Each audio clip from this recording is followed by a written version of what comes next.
your political theater to Texas. This is not about political theater. And it was more political theater than anything. It's nothing more than pure political theater. It's pure political theater.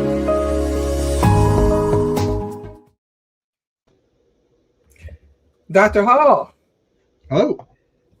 I let you come on at the beginning now. I was going to say, normally I'm waiting in the What queue. is happening? What is happening?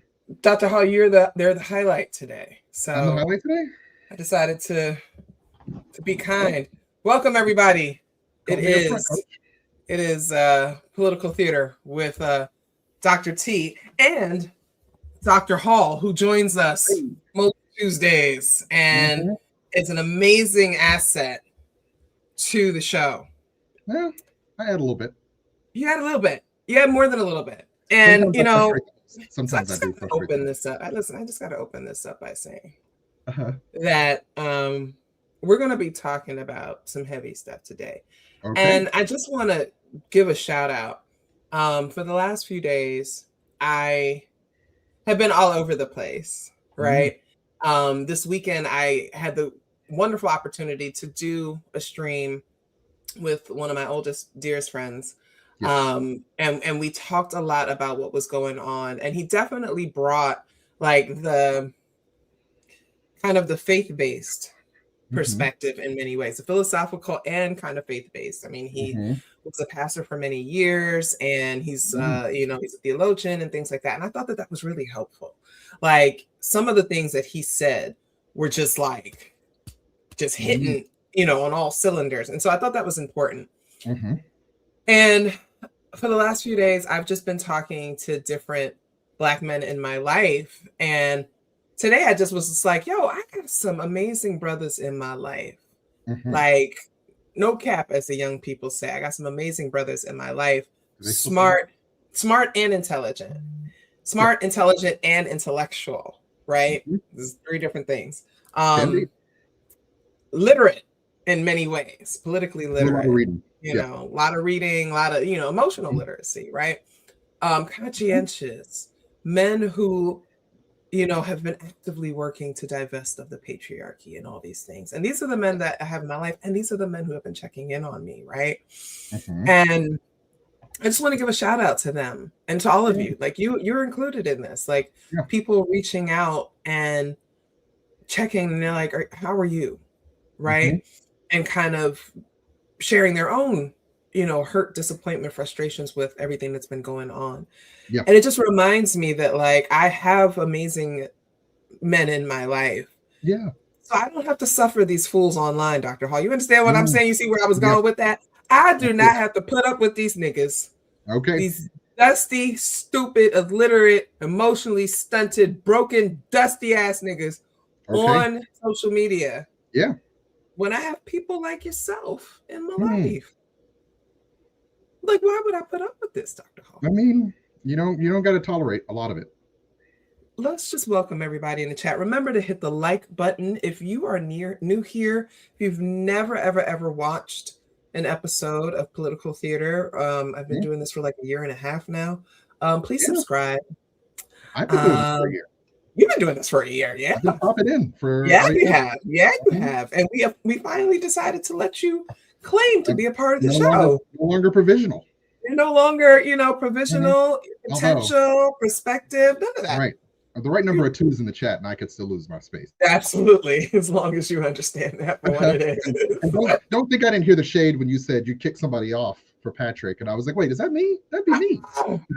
It wasn't though. It was actually someone else. Sure. But I am actually trying to bring that person on too. Again, another perspective that I think is important. So today, out the PPP.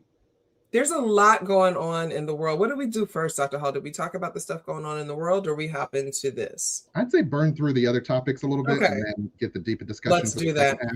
Right. And also we want to give people time to come in. They may be a little bit late, and I don't want them to miss that conversation because we are going to talk about Black men's mental health in the context of this discourse about Black femicide, something that has been going on for the longest, but has been making the news lately because there have been some more extreme cases, right? Yeah. So we're going to talk about that.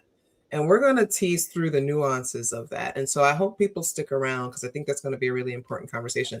But this is Political Theater with Dr. T. And there's a whole lot of shit going on in the world. So much stuff going on. Oh my gosh. Dr. Hall, while I pull this up, tell us how you are. Where's your spirit? Where's your head? How are you? For the most part, I'm doing fairly well. I've been dealing with some family medical issues. So every day is a new day, and trying my best to get through that. But you know, fuck cancer is all I have to say. Fuck cancer all the time. Yeah. I lost my mom to cancer. My mom, the anniversary, 19th anniversary of my mom's death was April 17th. And it's always, April is always a bittersweet month. Yeah. Because one, it's my birthday. Right. Happy birthday again. Thank you. Because you know we celebrate all month, baby. All month, all April. And then a couple of weeks later, I'm mourning the loss of my mom. Right. And then a few days later, lost another icon in your life. Yeah. Today marks 10 years since we lost the greatest musician the world has ever known. In my opinion, that's just me. Hey, that's just me. And Instagram said, "Fuck cancer." If you're on Instagram, come on over to YouTube. I forgot to put the YouTube link. You can catch us on YouTube or Facebook because that's when you can actually. That's where the real party's happening. That's where the real party's happening. We're in the chats over there. And I just want to make sure that you all get an opportunity to join in on the chat. I mean, but if you just want to watch it on Instagram, that's one of the best chats on YouTube. Yeah, you know, it has been 10 years. And if you guys haven't noticed, all of my stuff is purple. You guys have always associated with me with purple. It is because of my deep 47-year-long love of Prince. And you know, it was like literally I told the story today about how like I found out about Prince dying. Do you remember where you were, Dr. Hall? No. No, I remember the shock of the information, but not like what I was doing, where I was that day. Yeah. I was at an all-day job interview. It was like the final interview. I knew I was going to get this job, but it was an all-day job interview. And ironically, I had purple hair. So I'm one of those people. I show up at job interviews as I am. If I don't get a job because they don't think I look professional, that's not somewhere I want to work. Right. So like I just recently had an interview and I had like my head in a head wrap and things like that. Like I'm just going to be me and whatever. So I had purple hair that day. And it was an all-day interview. So I had my phone off and things like that. And so they gave us a break around lunchtime. I went outside, you know, turned on my phone. Now, mind you, Dr. Hall, I was barely conscious during this because just a couple of weeks earlier on my birthday, I found out that the man that I had been involved with for 3.5 years was not only cheating on me with multiple women, but he was also living with a woman here in Philadelphia. Oh, wow. And it was a whole, like, who wants to find that out on their birthday, right? No. So, like, kind of, the worst of you time know, to find out. 37th birthday was ass. Birthday betrayal. So I'm still, at this point, still untangling everything because now I'm just like, what else don't I know? So anyway, I'm kind of in that space. But I'm also interviewing for a job in Philly because I'm planning anyway. So I turned my phone on and I log on and my mentions are blown. First of all, my phone, the notifications on my phone, tons of them. And I said to myself, I'll check them later because, you know, I don't have time for this. Because what could that even be? Yeah. What could that be? Why is everybody texting me today? I don't know. And so then I go on Twitter and I see my mention. And as I'm looking at them, a phone call breaks through. It's my friend Simone. And she's like, Michelle, are you okay? And I'm like, yeah, girl, I'm good. I'm just at this interview, you know, whatever. I said, what's wrong? What's going on? She was like, oh, I need you to sit down. And I was like, you know, when somebody say that, I'm like, I'm thinking, you know, maybe it's my dad. You know, something happened to my yeah, dad. yeah, somebody, yeah, somebody close. You're not thinking of celebrities. Because so first of all, Simone don't call nobody like, well, she don't call me like that. So you know, she, at that time she never did. So I was just like, right, it had to be an emergency. Yeah. So she tells me, and I like collapsed like on this bench. I damn near faint. Oh. I screamed this guttural scream. People were looking at me like I was crazy. I just started crying. Dr. Hall, like everything that had been building up from finding this stuff out on my birthday, poured out. And so here I am at a job interview. At a job interview, having lost everything that I thought my life was going to be. Yeah. And still deciding to push through. Trying. And then I'm learning that my favorite artist of all time. Yeah. The incomparable. Was dead. And I literally was in shock. I don't remember the rest of the day. I do know that I went up to the interview and I announced it there because I had tears in my eyes. I came back and they were like, what's wrong? And I was like, Prince died. And everybody in the room was just like, the mood just went down. And I was saying to myself, you know, I was like, how the hell am I going to get through this interview? I'm not going to get this job. You guys, like, the fuck is this? Right. But I thought maybe it would be a good, you know. Yeah. All right. You know, it's like, all right, whatever. Maybe I don't need to meet with Philly. You know what I mean? Right. So, yeah. And that was hard. And then a few weeks later, I think, for May, DJ Spender hosted his wonderful party, and we went. Simone and I went. Some other folks went, and he played "Summer Soft." And if you don't know that song, it's a song. Yeah, there's a refrain where he's just saying, you know, now she's gone, now she's gone, now he's gone, right? And I was just in the middle of the dance floor, bawling, like and it had a double meaning for me, right? Like I was just like, 2016 was one of the worst years of my life. I'm sorry. It was awful. Yeah. But anyway, shout out to the purple one. Shout out to the God. Shout out to one of the greatest to ever do it. Greatest to ever do it. I'm gonna be nice for the chat. I think he's the greatest, but also the Michael Jackson movie is coming out. Absolutely, this weekend, 24th. Get your tickets. Yes, gonna try to see it Saturday night. You going solo with your family, friends? What you doing? With the boys. With my boys. I'm thinking about taking the kids. I haven't talked to them about it, but I know I'm going to see it with my guys. So you got guy friends? I do have guy friends. Yes, that's a rarity. Fellow therapists and other people. It's a rarity among Black men. It is. That's something we'll get into later on in this conversation. But all right. So let's get into the nonsense that's going on. Oh, everybody, Dr. Hall made the docket today. Hey. So if things go wrong, it's his fault? Yeah. All right. I just want to, I'm just making sure that everybody knows that part. Yeah, I'll take it. I'll take the L on that. Make sure I can hear this when I play. Can you hear it? I can hear it. It's low. You want to attack my character? Come at me. Bring it on. I'll see you in court. Today, FBI Director Kash Patel filed a defamation suit seeking a staggering $250 million against the Atlantic Monthly Group after its April 17th story, citing anonymous sources, reported that bouts of excessive drinking and erratic behavior have put his job on the line. NBC News has not independently verified that reporting. The story claims on multiple occasions the director's security detail had difficulty waking Patel and states that a request was made late last year for breaching equipment to gain entry. Patel's lawsuit calls that claim pure fantasy and states that breaching equipment is provided to all FBI protection details. Patel had faced criticism until this moment. He partied with U.S. men's hockey, winning Olympic gold. Making their case for them. That he was extremely humble to celebrate with the boys. The director's lawsuit alleges the Atlantic story contains false and obviously fabricated allegations. Okay, can I stop? Okay, thanks. Yeah, I think we got it. Dr. Hall, what the hell? What the actual hell? What absurd reality are we living in where the director of the FBI is being found to be possibly a drunkard who needs to be woken up by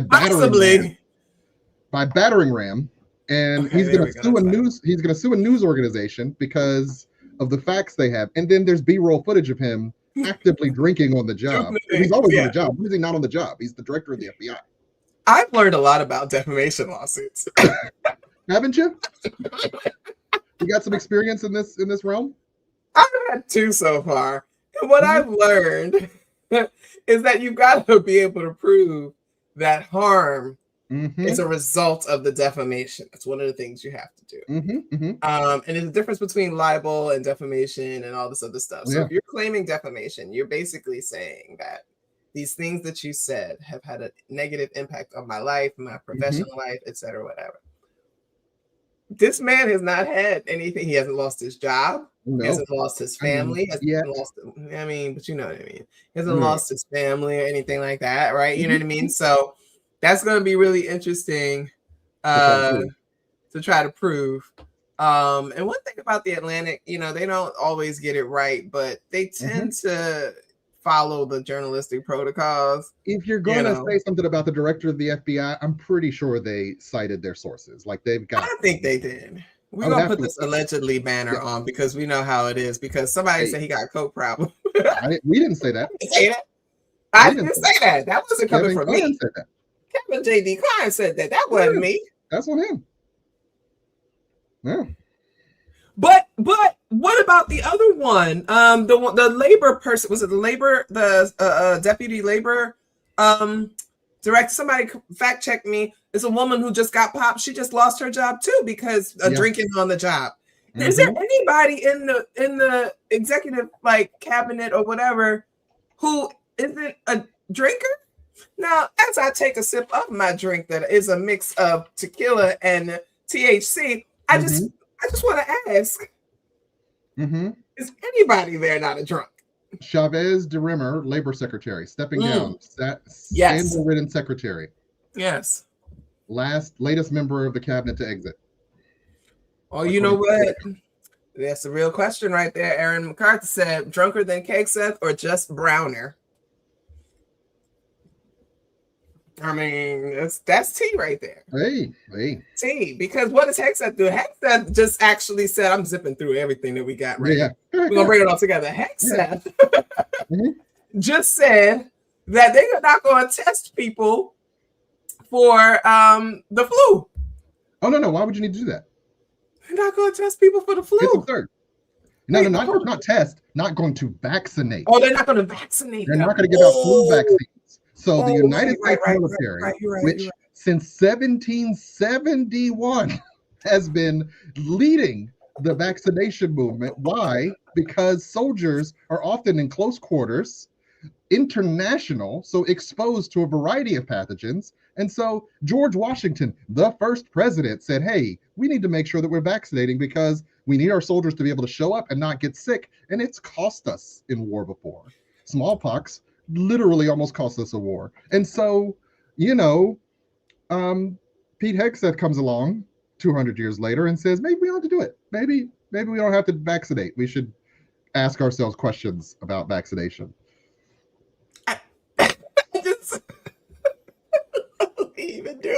What are we even doing? But, it's funny that the first thing I think is bioterrorism. Right.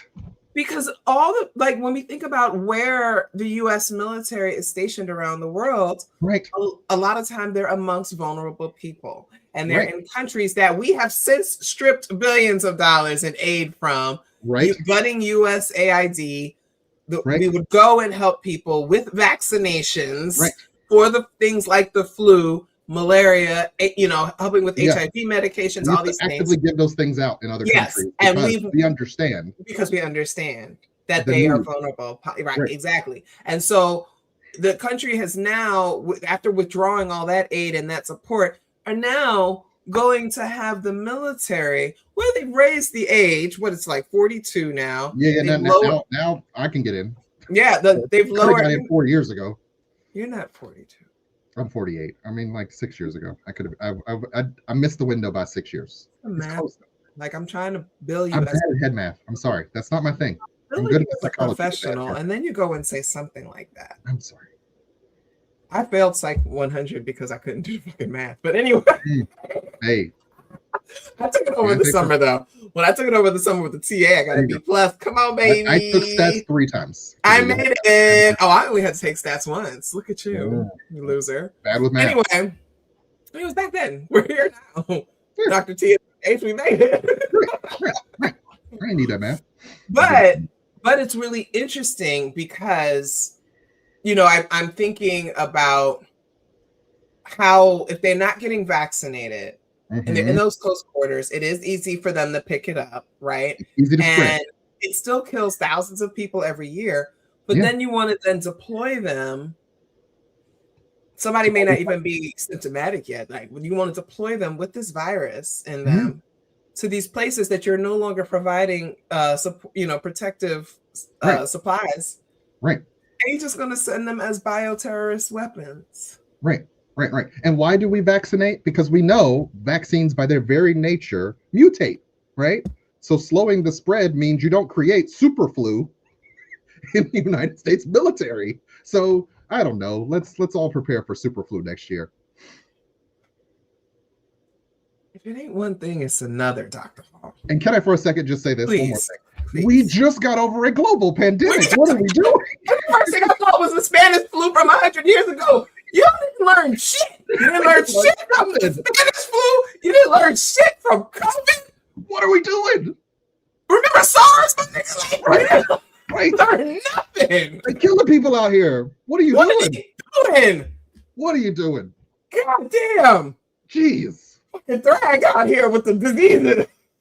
Literally, they don't want to give the ounce of prevention. Literally don't want to give the ounce of prevention. Had to throw in an Invincible reference here. I've been so obsessed with Invincible. But let's also White power fantasy.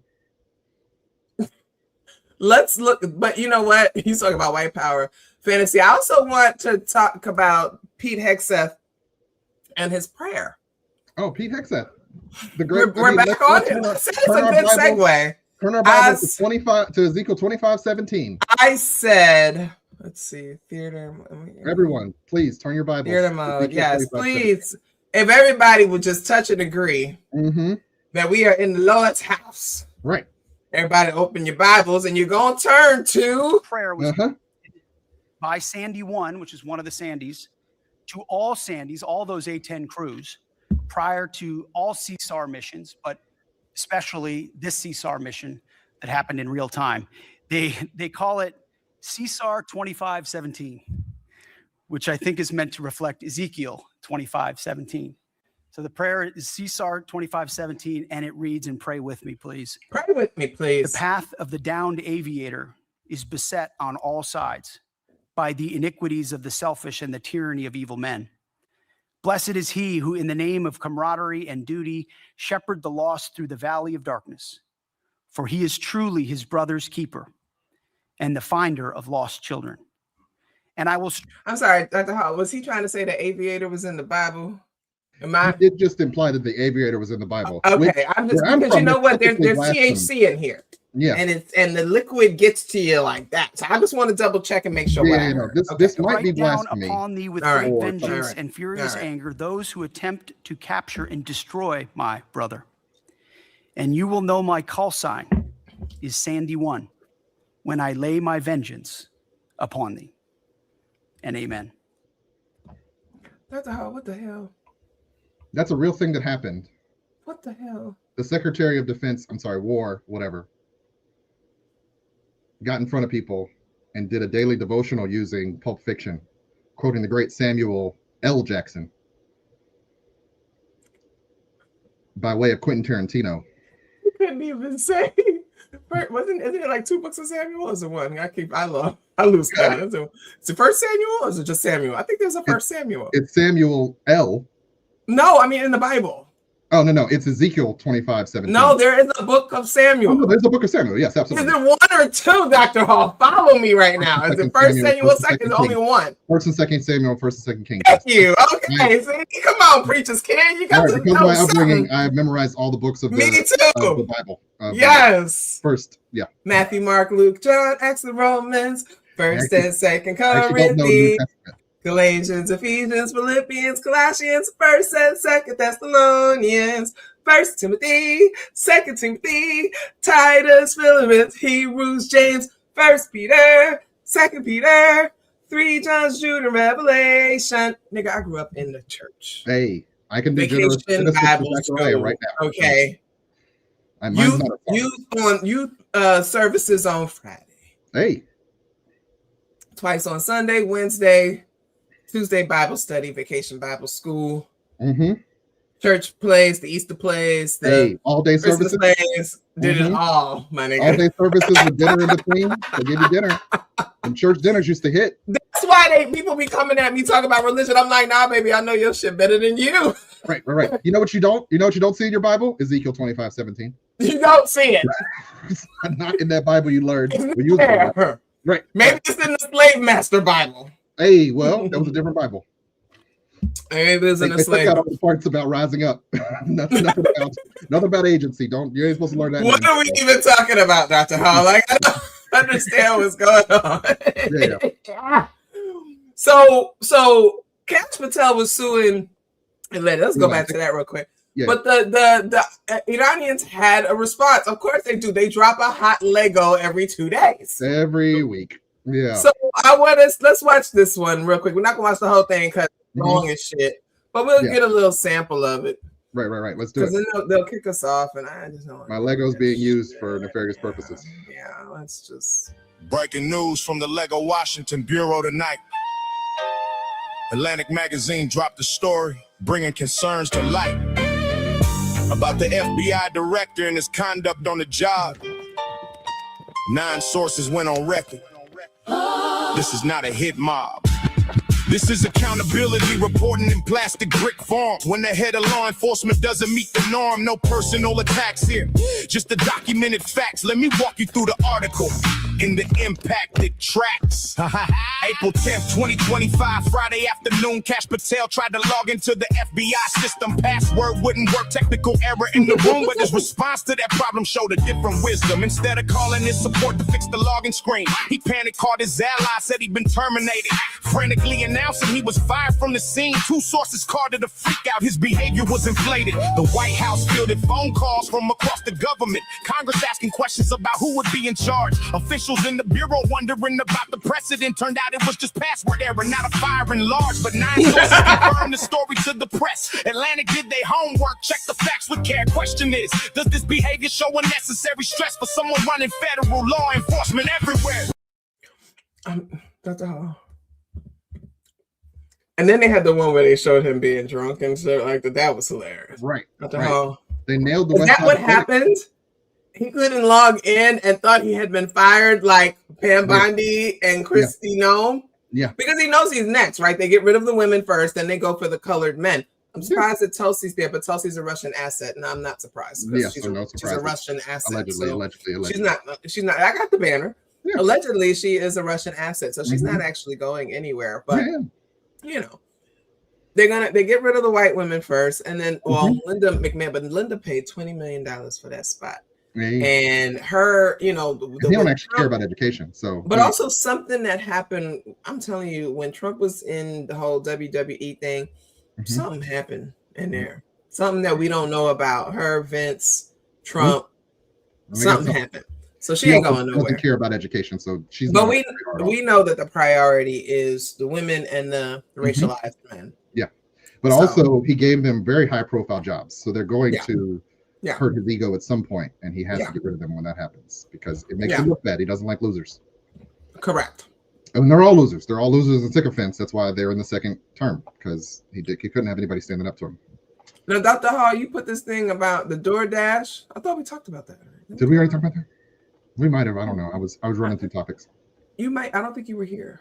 Did I talk about this myself? I feel like I did. We talked about the DoorDash. We should skip it. Now things have been changing because the Iran war. So we know that there was a ceasefire, an actual official ceasefire, and then we know that Trump called off the ceasefire earlier today. Yeah, but then I heard it's back on like as of an hour ago.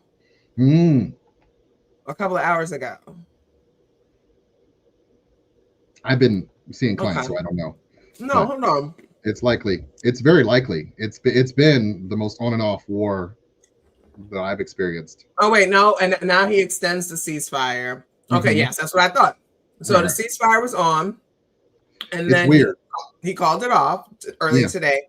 But then he extended it an hour ago. I know, guys. We can call it the war of whims. It's a war of whims. It's the war of whims. That is actually very creative. Yeah, I had my moments. Were you a writer or something? A little bit. For a little bit. For a little bit of writing. No, but I pay attention to this shit. I get the notifications. So it was an hour ago he changed his mind again. But there's a reason he changed his mind, Dr. Hall. Because anybody actually talking to him? That. Because what happened? Iran did not come to the table. Dr. Hall, can you talk a little bit about that? So what happened? They sent JD Vance out there. And then what? And Iran said, I'm not coming. Yeah. Don't nobody respect him. Don't nobody respect JD. The president don't respect JD. Why would they respect JD? Who you? So they were going to Pakistan, right? Who this man? They're supposed to be meeting in Pakistan, right? It's supposed to be the U.S., Iran. Who else is supposed to be there? Who all was supposed to be there? Israel's not there? Russia's not there? I guess. Maybe. Lebanon is not there? Should be. I guess. They should all sit down and have a conversation. But I know Iran said we ain't coming, so... Ain't nobody at the table.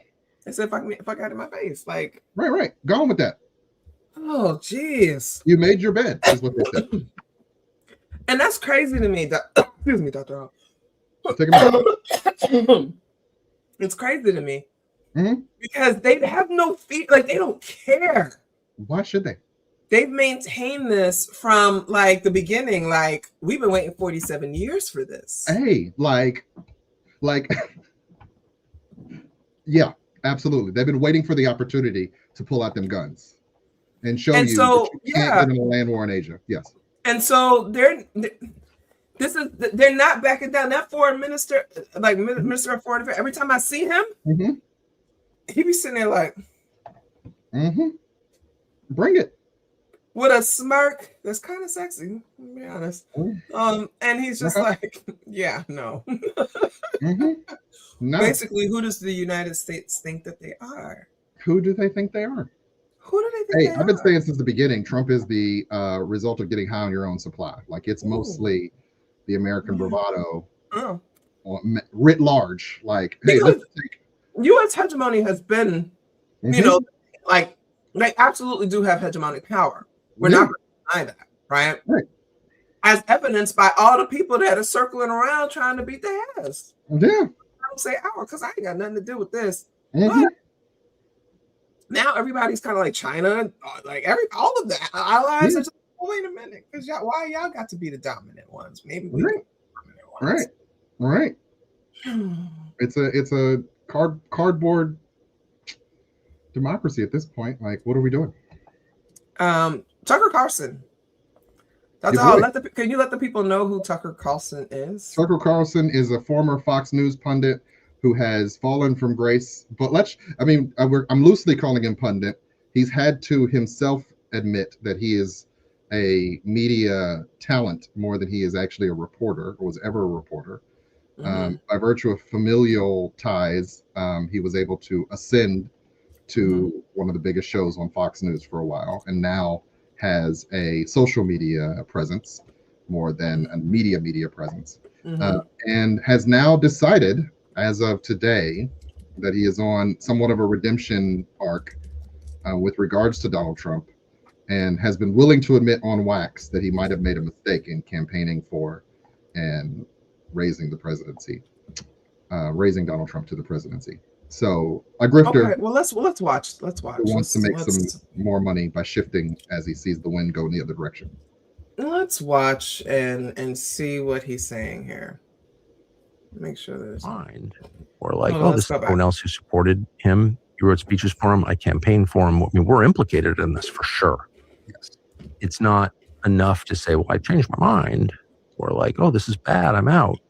It's like in very small ways, but in real ways, you and me and people like us are the reason this is happening right now. Yes.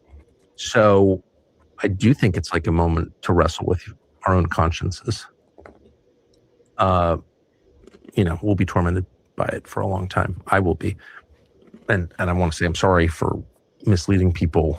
It was not intentional. That's all I'll say. But anyway, but the question does present itself immediately. Like, what is this? Was this always the plan? You don't want to be a conspiracy nut, but like, clearly there were signs of low character. We knew that. Yes. But it didn't, there are tons of people of low character who like outperform their character. It doesn't have to be sort of the norm, actually, these days. I would say. I've outperformed my character a lot. I don't have especially high character, right? But you try to you try your best. But what was this? Was this always the plan? Looking back after the last year and a half, it seems like it kind of was, and it's easy. Well, you could get really deep about it and say, what was Butler? Like, how was that he and Ryan Root? I mean, he was subject to 2 legitimate assassination attempts. Have we ever gotten to the bottom? I know you've talked a lot about this, but have we ever gotten to the bottom of that? Yeah, absolutely. Yeah. We got the main gist of it. We got the gist of it, right? Mm-hmm. At least willing to say on wax, he might have made a mistake in getting us into this dumb shit. And now, what do you even do about it? So a lot of them have, right? We talked a couple of weeks about how MAGA's kind of turning on, the conservative pundits at least are turning on it. And here's the thing, they're right? Because again, we all know who Donald Trump is, but their point is he ran on this and he's doing the opposite. And they're not wrong, right? Like they're absolutely right. He said, I was listening to a podcast today about the Maha movement and how they feel betrayed. All the Maha mommies feel extremely betrayed because everything that they, were advocating for, everything that he promised he was going to do, he's done the reverse, right? Through the EPA. And it's interesting because they'll say like, well, we're not really mad at him. We're mad at the EPA. This man is trying to get rid of the EPA by gutting it, replacing everybody, etc. So it's interesting that in their mental gymnastics, they separate Trump from the EPA, but that's him. EPA. But anyway, they're very upset. They feel betrayed by everything. They feel like, oh no. Yeah, no, that was it. And they RFK, they're going light on him. They feeling like he doesn't, they're basically framing it like RFK has his hands tied by the EPA. Yeah.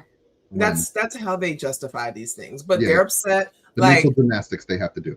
Everybody's turning against him. Yeah. And because they were like, we wanted to get rid of the murderous, immigrants. We didn't want to go to war. Not going to war is the biggest one. And then Dr. Hall, I think that's what tipped it for everyone. Because I think, until this point, he wasn't doing X, Y, and Z like he said he would, but give him time, 3 years. He's gonna. But his biggest promise was America first. He's got to correct what Biden messed up. So you got to give him time. Got to give him time. Right. And so they could make that work in their heads. Yeah. This new war, this like no new war thing, that's not going to work for them. Yeah. Because we are in a fully fledged war right now.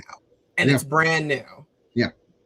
I mean, on their side, it's been 47 years in the making, but the United States has been smart enough all this time to not try to play with the Iranians. So, but he want to be the one that's different. And that's part of his ego, isn't it, Dr. Absolutely. Like, Absolutely. He wants to make sure that he's different. Yeah. He wants from the others. He wants a legacy that is like, unlike, he keeps saying, unlike anything we've ever seen before. Right. A legacy of strength and power and winning. Yeah. And essentially bullying and malfeasance and corruption. But it's funny because he's a Gemini, right? So on one side, it's all about greatest stuff ever. I'm the best ever, make America great again or whatever. But that other side of him is a failure. He fails at every single thing that he tries to do. Including the country. And the country is just another asset to him. The United States is no more important to him than any of his wives. Yeah. In fact, he is treating the United States like one of his wives, right? There's dozens of failed businesses. Yes. I did not think of that until right in this moment. Hey. Shout out to the drugs. Yesterday was 420. Yes, it was. Okay. All right. Did you we got anything else to cover on this? Because no, I think we're good. Oh, the Kev on stage. Oh yeah, let's do that because we're gonna religion. Yeah, we were coming out of religion, talking with Patrick. Let me share my screen here. Do it. Okay. Here we go. To do, but I want to speak to this because I've gotten this comment both yesterday, but over the last few years and months. The real conversation is not about love. It's about affirmation versus non-affirmation of a lifestyle that's not aligned with scripture. That's the actual discussion. That part I'd like to hear Kev on stage speak to more directly. Why?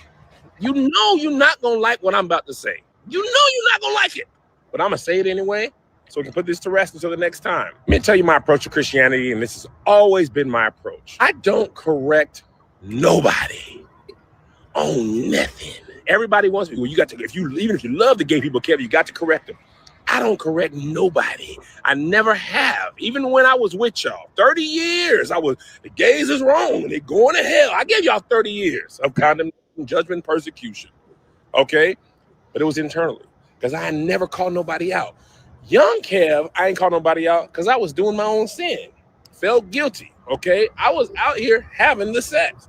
I ain't feel right calling nobody out, knowing good and well I was doing the end. I was fornicating. How I'm going to call you out when I'm fornicating? Okay? I'm looking at that porn. I seen that butt. I seen them tildies. I knew I wasn't supposed to. I had that magazine. I'm never getting monetized. So I was like, I don't really want to call nobody out because I'm doing my own bad stuff. My approach has always been, for all my life, this is not new. I would rather let my light shine, this little light of mine. Oh, I'm going to let it shine. I'll let my light shine.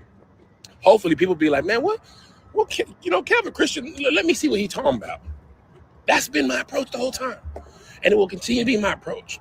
Okay. I remember everybody knew I was a church boy all my life in school, at all deaf. I didn't cuss, all that stuff. And when people thought or needed prayer, they DM me like, Kev, man, what's up, man? Can you help me? I know you're a Christian. Can you pray for me? And here's the other thing. Speaking about being Christian, here's why I don't correct nobody on nothing, gay, straight, sex. I don't deal with it. I don't be so sure about stuff that I used to be so sure about. I used to be so sure that tattoos were a sin.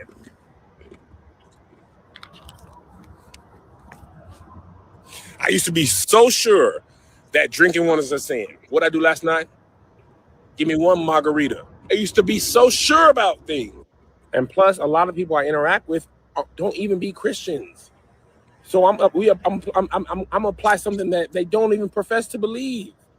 Imagine if every other religion, Muslim, Mormon, whatever, was like, here's what we believe in, you doing wrong, you don't believe that. Well, I never said I was with y'all. So I should let my light shine. All right, now let me alone.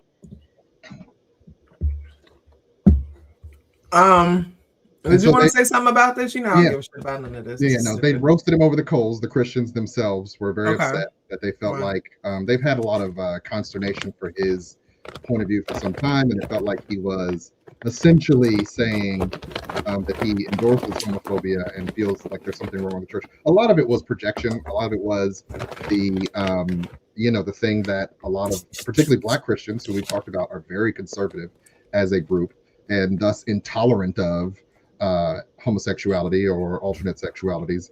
And so in order to retain their identity, they decided to, on social media at least, burn him at the stake. And so a lot of people, most of my algorithm was in support of him, but I learned throughout the day that he trended very highly on Threads and other social medias because of these statements, to the point where he was making his own jokes about wanting to hide himself from the algorithm. So very eventful day for Mr. Kev on stage, Kevin Fredericks, for not even necessarily championing LGBTQ rights, but just saying, hey, I have people in my life that I love that are like that, and so I'm not condemning people for anything. And that's most of the story. That's it. I don't care. But the people care because they've been talking about it. It's all I see. Right. And Dr. Ho, what did I say today? I'm gonna tell y'all as much as my commentary on this because I don't understand. Hold on, I'm gonna find it because it was very simple, poignant. I think I did it this morning while I was pissed off at like all the stuff that's been going on. This man was harassing me, and it's clear that he's been stalking me for a few years, so that threw me off a little bit. I'm sorry. Oh, I said it's 2026 and people are still debating whether or not LGBTQ people are accepted by a fictional character. No, that's on brand. That's on brand. Like, I don't understand that. Like, yeah. So I just leave it at that. And that's funny because somebody got mad that I said that shit too. It's like was talking about being dismissive or whatever of like she's like there's a lot of queer people that are Christian and you're being and it's not cool to be dismissive. I said, how many times I gotta tell y'all this is not a safe space for Christians? Yeah, not a safe space for like any religious person. Honestly, I've been clear. You do not have to follow me. You can mute me. You can block me or whatever. But I'm not obligated.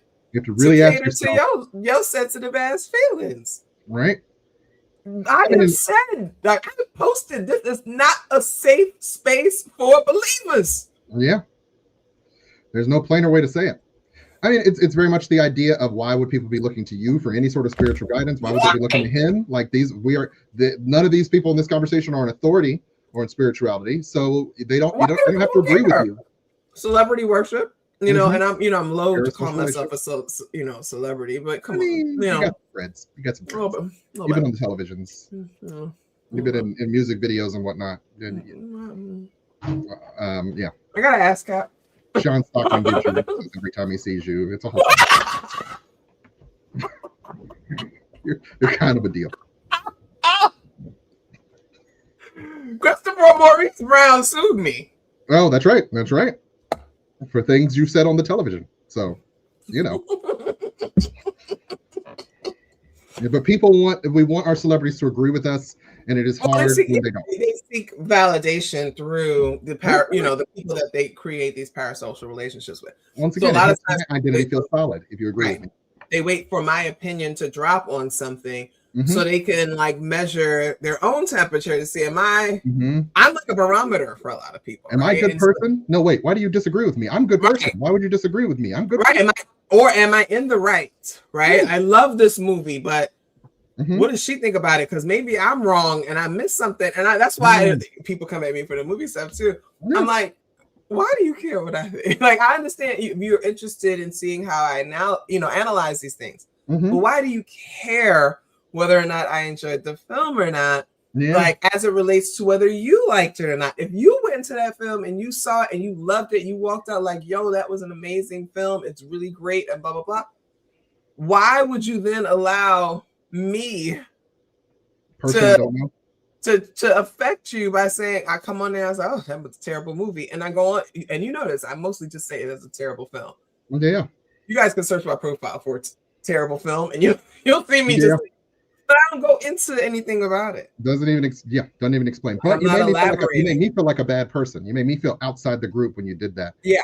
And I don't necessarily need your approval so much as I need your opinion to align with mine. So I feel like I'm a good person. That makes you a bad person. Also, Black woman, how dare you have an opinion that dissents from my own? What are you doing? I had this expectation, like the disappointment people, when they realized that I did not vote for Kamala Harris, or nor was I going to, right? How dare you? You're the reason for our problems today. Especially white people. White people were just like, wait a minute.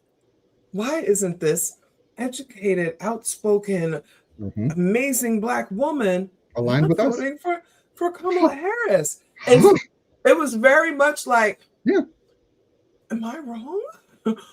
It was that was a little bit of it. The other was just like, well, what the hell is wrong with you? How dare you, Black woman, not support Kamala Harris? Be the architect of our problems. Yes, right. Because I'm white. I'm supporting Kamala Harris. So you're definitely supposed to be. And now you're saying that you're not. And now you're actually like speaking against it. Please so you're don't speaking against me. Yeah. Because I was trying to show you all I'm one of the good ones. I would have voted for Obama 3 times. And this is my 3rd time voting for Obama. Just happens to be Kamala Harris because, you know, I actually don't like that bitch. But you know, like, you're making me feel bad about myself. Stop it. Yeah. And the thing is like, if people haven't learned by now, Dr. Hall, I have strong opinions and their convictions. Yeah. Right? Ain't gonna be much moving unless you are coming with some kind of compelling rationale or evidence that I even haven't considered. Yeah. Dr. Hall, you know that only happens about 3-4 times a year? Yeah. Out of 365 had a days. conversation or 2 with you, so I know. Yeah. I think one of them, you might be one of the 3 or 4. Oh, hey. So, yeah. Dr. Hall, why do these people keep playing my face? Because they have nothing better to do. Like, you're on the internet and you want to be seen and understood. And for a second, you come down off the mountain and share your opinion. And now I got to feel come off the mountain to these people that don't know how to wash their ass properly. Because by themselves, they're very boring people. What do they got going on? You're adding a light to their life. Most people do not shine. I'm sorry. And when you shine, they want your light to shine on them. And you're a very bright person. So I love Meg, but she was terrible in that goddamn Moulin Rouge. There was absolutely no reason for her to be there. But celebrity. Right. Okay. So I think that's it. Let's get into it. This is what Let's get into it. All right. But if you watch the show, you already know we usually don't touch on the main topic till about an hour in anyway. Yeah. So you got to get settled in. Let me put my phone on D&D because these people are just okay.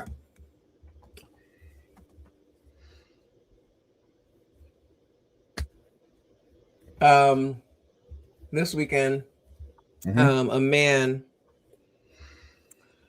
named Shamar Elkins, at early in the morning, it's about 6 o'clock in the morning, went on a shooting rampage and executed many children. Did the other sister pass?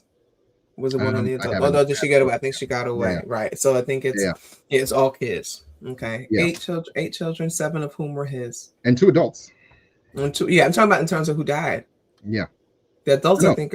No, both. I thought both the mothers died. No, I thought Shaniqua's still alive. I don't know. So maybe I have to check. I don't know. You're killing black women on the segment of Black Femicide.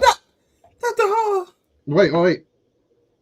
Yeah. You better not be hoping that she's dead so that you're right. No, I'm definitely not hoping that she's dead. I just know they were shot. He shot Scorpio. Listen, Scorpio. I too am ruled by my shot in the attack. Yes, they were shot but not killed. Yes, my apologies. Okay, thank you.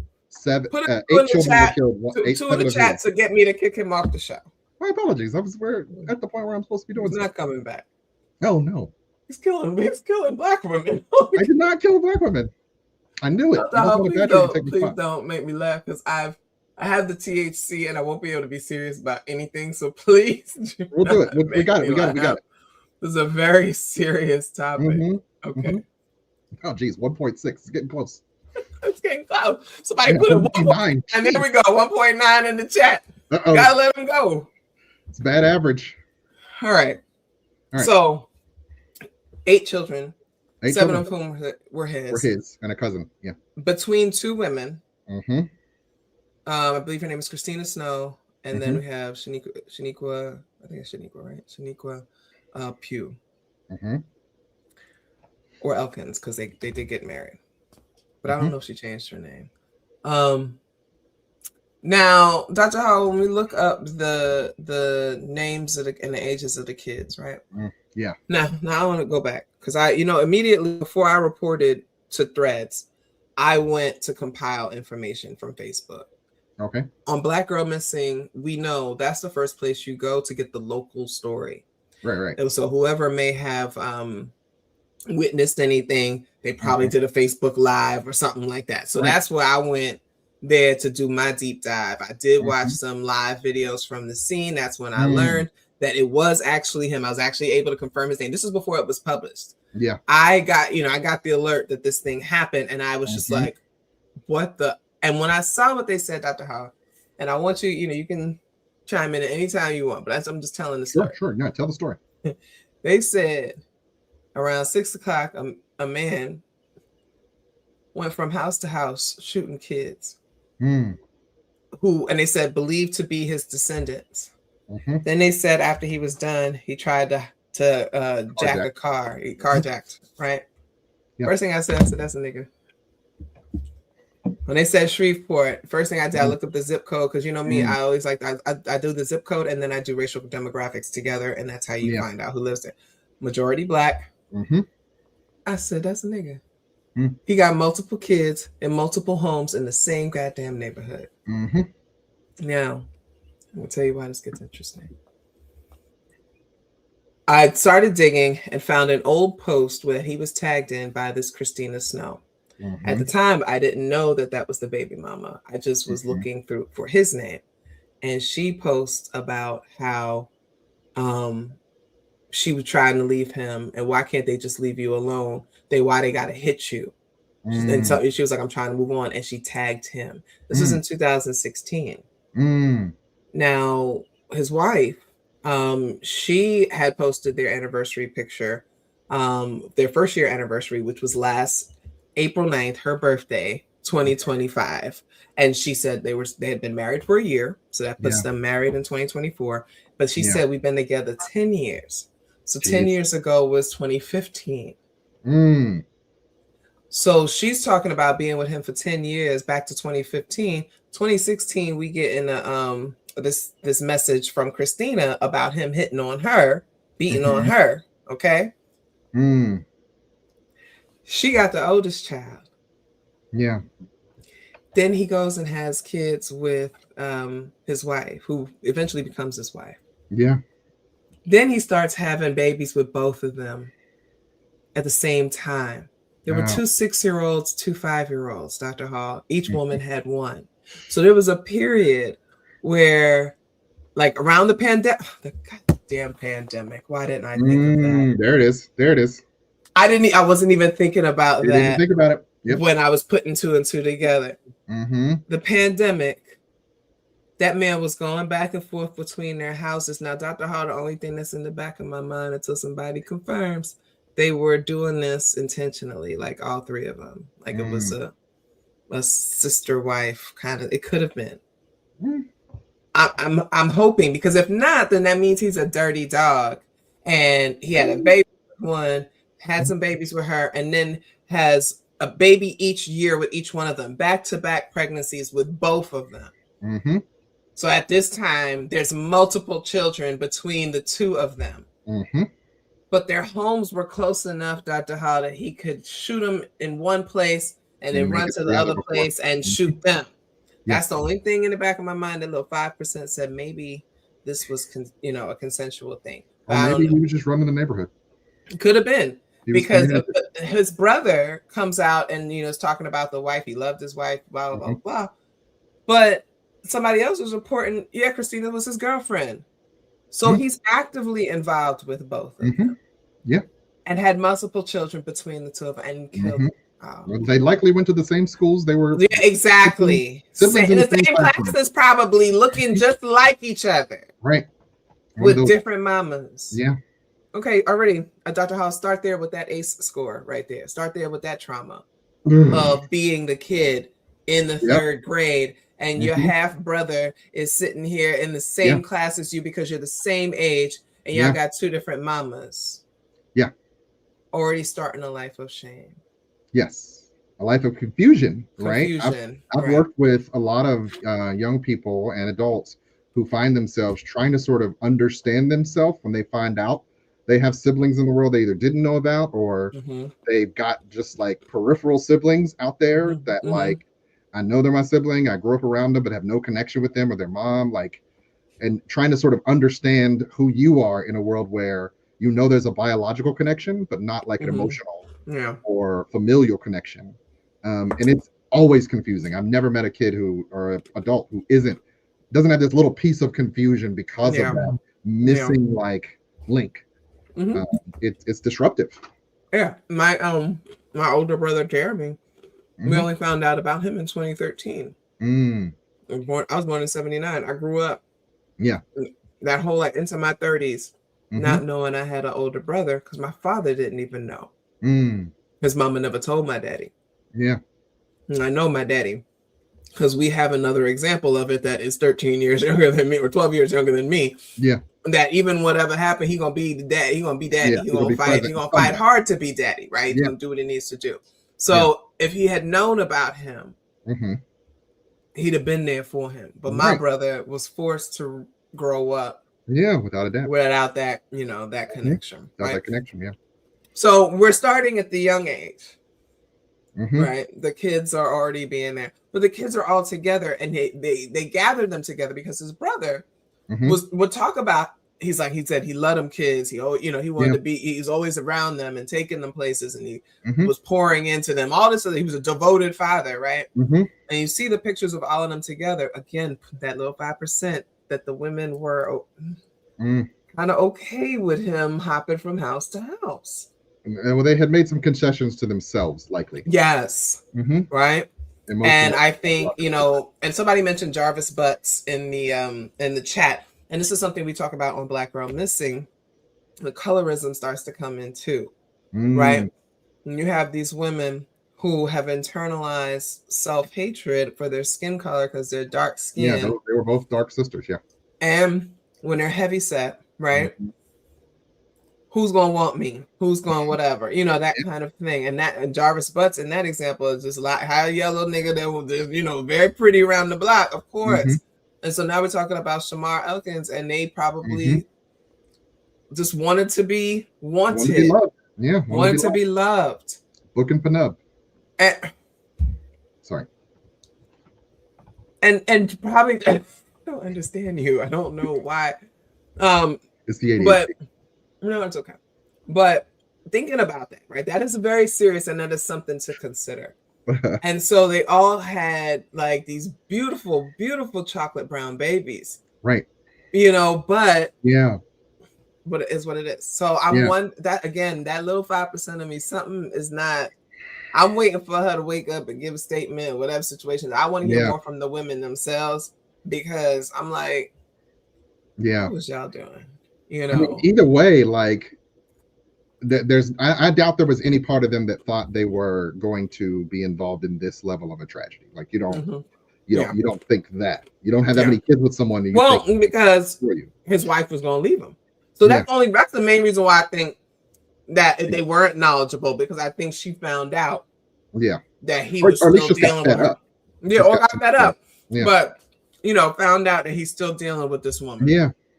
And was like, I'm out of here. Her birthday came. Her birthday, April 9th. And she posted some, spiritual stuff. He was posting spiritual stuff. That was also their anniversary. Neither one of them was posting any pictures about each other. Back in March, he posted, there was this meme. It's like, be honest, would you change the mothers if you could have their same kids? And he was like, yeah, I would. Who was you talking about, your wife or your girlfriend? Maybe. But he would want somebody different. Those are the only women that would take your ass. Well, through all of that. Then they said that he was an army vet, but we also know that he left at the pirate status, and then they said he was in the National Guard. So he did more of that. But we also know that he had weapons illegal weapons possession charges. He's got a criminal past as well, right? Doesn't look like he can read very well. I mean, I can. He hasn't. I can say that, but he hasn't gotten very far in life. No. So these women and these children are really like the best things that he has, the best things that show the world that he is a man. Right? Was he working at UPS or something like that? He was working somewhere because there were people weighing in on him. One woman said he had dead eyes. Another coworker said that he was like plucking at his hair and stuff. And I posted about this. I said he's jittery and he's like jumpy all the time and poking at us and pulling his hair out. I said, I know what this is, but I'm retired. But as they were describing him, then the New York Times article comes out and says, has a conversation with his parents. His mother, who gave him up because she was on that rock for a long time, cocaine, and had family raising him, and then the stepfather, and you know how bad the outcomes are for stepfathers, right? And he's talking. So he basically says, when they talked to him, he was crying and talking about how he was going to take his own life, and they were like, he said, "You just got to get through this, man." I mean, what you gonna do? Dr. Hall, if your son calls you and says that they're going to end their life, they don't want to be here anymore, they're ready to. I know they got guns. Yeah. What is your response? The National Mental Health Hotline is 988. And what I'm supposed to do and what I tell people to do is, if you don't live in the general area, then you need to call the local precinct. No, I said, what would you do if this was your son calling you? If my adult son called me, I'm going to call for a well check.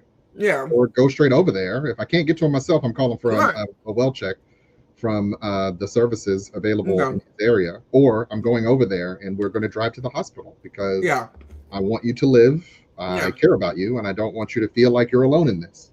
You're not going to tell him you got to work through this, maybe. No. No. I'm going to say I'm on my way is what I say, because that's just how I am. And I do understand mental health is real. Mental illness is real, and sometimes they just need somebody present. And once you tell me that, once again, mandated reporter, been at this for a very long time. It's like, once you say it, now I got to do something. You started the machine. It's not like, I was just tripping, I'm gonna go to bed. Nah, bro, I'm at the door, actually. Open up the front door, or I'm gonna have people come open it for you, because you shouldn't be alone. I've been a mandated reporter my entire career in all sides, right? I go from being, on the therapeutic and social work side to being a teacher. So throughout it all, like, I've been a mandated reporter, and I'm just like, listen, man. But again, so what does that say, though, about our community preparedness and our knowledge and how we handle this? Because because Dr. Hall, I know you've seen people saying these men need therapy. They gotta go to therapy. Yeah. And most people, they're talking psychotherapy. They're flat on it. All they know is talking to somebody. They don't know about, they don't know about the follow the laser. Your EMDRs and your DBTs. The EMDR. They're thinking 40 in psychotherapy, psychodynamic. You sit on the couch and Psych 340 is the EMDR. It's like, follow the laser. Yeah. Uh-oh. And the THC is hit, ladies and gentlemen.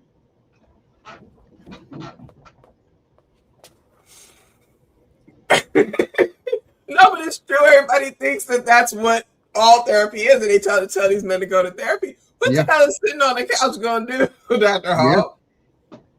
Okay, that's also the hardest part about working with Black men is, men by their very nature are very sort of active.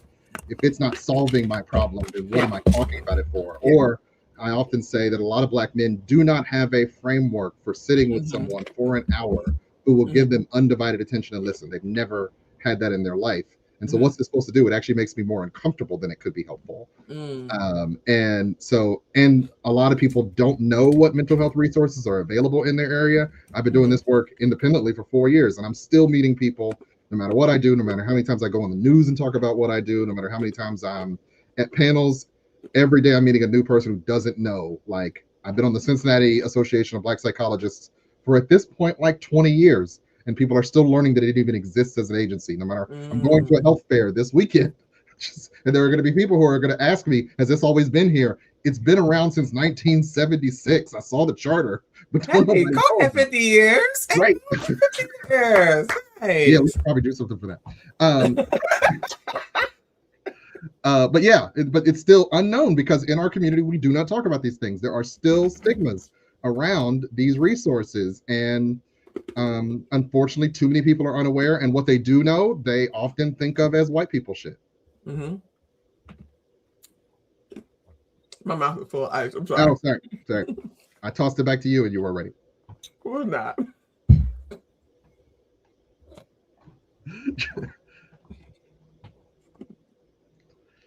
Continue talking about mental health resources for Black men. So I run a Black men's mental health group. But what's interesting is we had a really good conversation about anger this weekend, which, is aligned with this theme. And I didn't bring up this issue and the fact that there have been several high profile. What was this weekend? Personal. I run a Black men's mental health support group. Yes.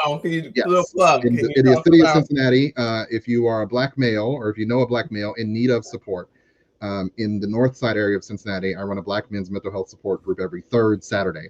1 p.m. at a place called the Heart of Northside, and we got about 7 to 10 men who show up every month for the support. They get a really good time out of it. It's really great conversations. We were talking in depth about anger and how a lot of men need to look inward at childhood experiences to understand at their parental experiences. What did their parents teach them about who they are emotionally?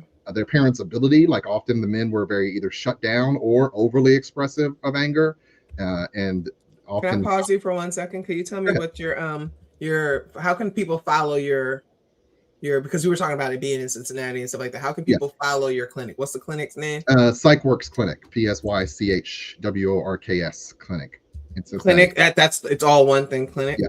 Or PsychWorksLLC.com is my website. No, I want the social. Yeah. Social media, PsychWorks Clinic. Yes. Thank you, PsychWorks Clinic. Okay. It's on. I mostly post on Instagram and Facebook. Okay. Cool. And then the website is what? PsychWorksLLC.com. Okay. PsychWorks. Okay. Cool. All right. Oh shit. Sorry. Oh, and so one of the things that I try to do in my work is to provide the space for Black men to come and speak openly about their vulnerabilities, their mental health struggles, their needs, and feel supported. And there's only one of me, and there's so many Black men that need it. That's one of the reasons I came up with the group, as an opportunity to reach as many as I could, and to help them develop this language around emotional intelligence and around support, because Black men are not historically, but like if we look at the last 30, 40 years, once we all left the church, bad at supporting each other and bad at providing, once again, the space to be vulnerable. Okay. Dr. Hall, people have been saying in the wake of Justin Fairfax killing his wife, Dr. Serena Fairfax, in the wake of this father killing all of these children and attempting to kill their mothers, in the several other stories, murder, suicides, a young woman that was 8 months pregnant, was killed. So much tragedy. There's been a lot. The city councilwoman who was killed by her son, and they keep saying mental health. Now, in that case, with the son, he said he had some severe mental health issues and he was dealing with trauma and depression and stuff like that. But other people are saying that, a man going on a killing spree like this, it's got to be mental health issues. Justin Fairfax, he's got, got to talk about mental health. Yeah. And you hear other people, the women and gender expansive people saying, no, we got to talk about patriarchy. We got to talk about misogyny. We got to talk about misogynoir. We got to talk about sexism. That's what we need to talk about. And so it's hard because people are just a lot of people are just saying, it's not just brothers that are saying it. I've seen other people saying as well. But it's like the solution to this is just, we got to talk about Black men's mental health. And it's like, yes. This has a rule outside of this. And consider patriarchy. So I want us to kind of dig into this a bit, Dr. Okay. I want us to kind of think through, and I'll ask you some questions and you'll give me 30-second answers. I'll do my best to be succinct. No, you got it. Is patriarchal violence a result of mental illness or an indicator of it is complicated. Okay, let's tease out the complications. Patriarchy creates a system where gender norms can suppress emotional expression. men are told how to, both spoken and unspoken, how to express themselves. Anger is one of the only emotions they are often allowed to express. Vulnerability, hurt, shame, they must be covered up with anger. And as a result of that, then they don't have outlets to share these feelings and emotions. And so if you create a system where a group of people are chronically dysregulated and unable to express their emotions in a healthy way, then you are going to get these pressure cooker situations where certain people pop. Now, is that Wait, I want to pause before you say that. You said people who are chronically, what did you say? Dysregulated. Who are you talking about in that sense? Are you suggesting about men in that general. You're talking about men in general are consistently dysregulated? I think chronic. If we look at the effect that patriarchy has on a majority of men, right? Let's say that they cannot express their emotions, they cannot let them out in any healthy way. So because they can't emote, it creates this perpetual, like, constant dysregulation. Kind of like enslaved people who were punished for smiling and things like that. Yeah. Right. Like, I'm going to make those connections. You bring this, like, I'm going to take it back there. Absolutely. So I was going to get there, but I kind of was going a different direction. Sorry. So no, you're fine. So the idea that just by being virtue of just being a man, you're dysregulated, and then you add racial oppression to it, right? And this is an extra layer, right, of systemic oppression, of not being able to be your full personal self in any environment. Necessarily not having agency, not having power, having to deal with daily microaggressions or straight up aggressions, or police overreach, like all these things contributing and causing just dysfunctional conditions, toxic conditions, right?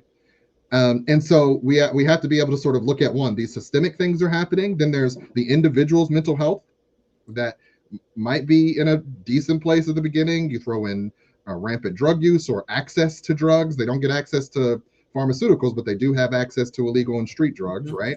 And they're trying to self-medicate, right? Because they don't have the psychotropics, Right.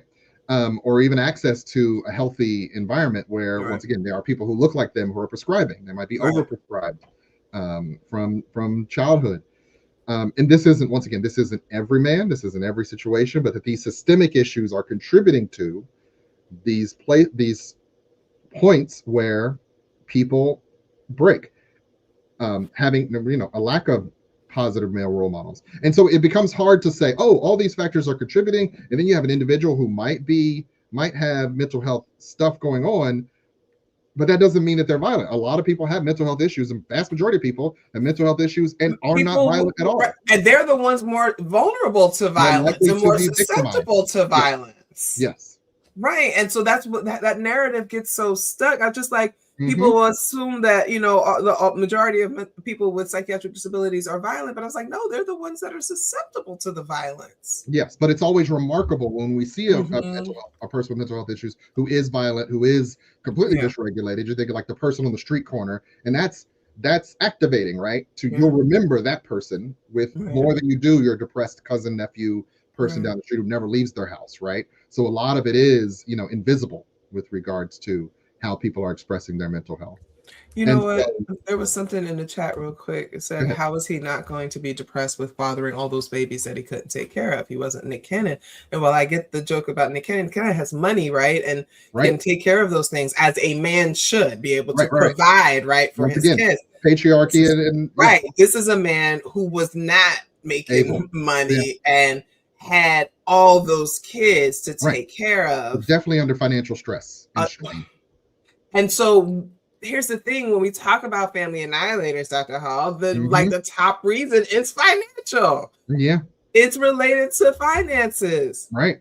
And haven't we said that with the economic downturn, I said it, I called it, I said we're going to see far more violence against women and children as the economy begins to tank. Yes. The men are going to feel like they cannot take care of them. This is Justin Fairfax as well. After the sexual abuse allegations came out from two different, very credible women. Right. Okay. And it tanked his career because he was supposed to take over for Northam, and because of the blackface. Northam had the blackface thing. They were going to get rid of him. Right. because he probably planted that shit too. Listen, this is a cunning man, right? Yeah. So Northam was going to step out. He's supposed to come in. He was a few days away from it too. And those sexual abuse allegations came out. Sexual assault, I should say. Yeah. Allegations came out. Yeah. 2 credible women. And everything is done. Everything fell apart. Everything fell apart. Yeah. And didn't have the ego that could sustain this heavy of an injury. Because instead, what did he do? He ends up going and suing anybody that was talking about it, anybody that let the women come and tell their story. He sued Gayle King, sued Melissa Harris Perry. He sued anybody that gave those women a platform. Then he was suing the companies that did it. One, I think he's tried to sue one for like $300 million. Of course, it got tossed out. So this man was he was desperate because everything was falling apart. He was a private lawyer and his business was popping. Could not get anybody, nothing. He pulled in $0 in 2025. Yeah. Their house was like worth like $1 million or more. She wanted to get a divorce. They tried to go. They had to say something about like you got to be officially separated for a month. In Virginia, for 12 months. For a year. And this was also the case in New York back in the day, y'all. Which is why even though we separated in 2009, my divorce was not final until 2012 because New York also had very strict. That's why we had the lowest divorce rate in the country. People don't know that New York had the lowest divorce rate because they wouldn't let people get divorced. Right. Which is already dangerous, right? It creates a lot of conditions that do not make it safe for people to leave. Right. Very patriarchal or too. Toxic marriages, yes. Very patriarchal, right? So she's trying to leave. She's trying to go the right way. The legal separation and everything. And then finally he gets served with the divorce papers after the legal, 12 month separation. Yeah. And then he kills her a few days later. Yeah. Because he has no money. He can't go through a divorce process. He has no money. He would have to represent himself, right? Because he can't afford anybody else. Yeah. He would probably lose the house, lose everything because he was $750,000 in debt. Yeah. And huge debt is often why male family annihilators kill their whole families. He didn't kill the children though. Yeah. And there were reports that he was emotionally disconnected from those kids. Like he would show up to their sporting events for the photo ops, but sit far away from everybody and be on his phone the whole time. Yeah. Right. That's the guy that the children were reporting having issues with him or whatever. So already was a bad father, bad husband who at the very least cheated on his wife. He admitted that though. So I can say that publicly. He admitted that. Yeah. And couldn't work. Each year got worse. He has racked up all this debt. Right. That is everything you need for a family annihilator. I mean, if there's a formula. If there's a formula, that's it. Hitting all the flags. Yeah. And then we look at this other guy who he's not working any high level job. I think he was a tradesman or something like that. Like they said, how are you not depressed when you got to take care of 8 kids? Yeah. You got no money. Yeah. As a parent, like having kids is eight different agendas. Yes. Plus their mothers. Like you're just juggling. Even if 4 of them are all born within 24 months. Every kid is their own agenda, and you got to be on top of that. So yeah, it's stressful to navigate that many people, and everybody ain't built for the responsibility that comes with it. But to me, it's such a, once again, as a father, it is a deep tragedy to even consider someone harming their children. It does break my heart on a very personal level. And it's interesting because people believe that he loved his kids. It's so hard to break that in their minds, even though he did the most. No, I mean, according to them, he loved his kids. They did the most unspeakable crime. They can't add this new piece of information to that. Like, that it has to be he loved his kids. Yeah. Because I think that's them setting it up that it was that he snapped. It was a mental health thing because it makes it her fault because she was trying to leave. His wife wanted to leave him. And when I was listening to the Facebook Live, he was said, "Nah, man, he snapped. He snapped. You know, his lady was trying to leave him. He snapped." Yeah. That's how they're talking about it. I'm like, let me listen to these people because they know what's going on. Yeah. And so they're trying to frame it that way because when you do that, then you can blame her. Yeah. But also pulling a trigger 8 times, like snapping once, twice, 6, like chasing people, like what are we doing? Doc, you know, they would pull in a forensic psychologist who would say that it's possible for someone to have a blackout of an hour in that kind of thing and not know what they do. You know, they would pull somebody who would say that shit. But once again, you are still accountable for harm, right? I've been doing this long enough to say you can have whatever mental health issue you have, but you are still accountable for the harm you commit in that state. Yeah. Now, it's often been muddied by, competency, but you are still accountable. You cannot remove the fact that that individual did a heinous thing that he is accountable for, even in death. And I heard some credible accounts that she had moved on. She had somebody else. So, but once again, is patriarchy going to allow him to that ego to say, you can move on to better than me. You can move on to something that's not somebody me. with some money, somebody who could actually meet your fresh because she's a dentist. She's doing her thing. She's making her money. Yeah. Got her but own also, what business. does his ego say when we're talking about Fairfax in particular? Like, what does his ego say? I'm falling. I'm having a meteoric fall, and you're still successful. You're still every day just flaunting it in my face. How you can be better without me. And my kids don't even want to talk to me. My kids don't like me. They said he was eating all the kids' snacks, which meant that their food was separate. By this point, again, we're talking separation, separate bedroom, separate everything. Like they were living separate lives, and his just continued to crawl. And then he wasn't paying his part of the mortgage, and anything he was like no that. longer contributing financially. He was not, because he couldn't, right? And so she was just like, "Can you just give me the money because I'm doing my part, right?" Yeah. So he had become a bum, like he was a bum, and his life fell apart because of the allegations, which were credible. So whatever. Yeah. And not accepting the help. They're on two sides of the same coin, but I think it just struck me with the stepfather telling Shamar to just hold on, man, you got to be strong. It's like we're not equipped to handle these kinds of things. We don't have a system for it. We don't have a system for it. America. We don't have a system. Well, America doesn't have a system, but then we don't have a system for us. Yes. To be comfortable reaching out. Yes. Especially to professionals, like you said, we think it's white people stuff, whatever situation is. We're not trusting on Jesus enough, right? So that's why I was like bringing in Patrick. We were talking about like the religion and kind of domestic violence, and it's just like for a lot of people, they just feel like, well, I wasn't faithful enough, or you didn't hold on to Jesus enough, right? You didn't. You didn't do all the Shackles lady just had the video where she's like screaming her heart out because her husband, and then he files for a divorce, and it's like.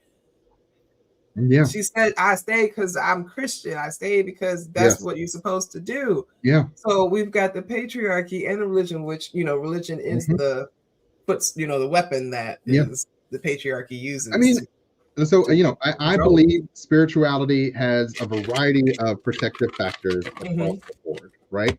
I would never condemn whole cloth spirituality. We do know that organized religion often has many dysfunctional parts, including it's we're talking about particularly American Christianity and Western American Christianity, a lot of patriarchy, a lot of misogyny, a lot of other countries have mega churches like this.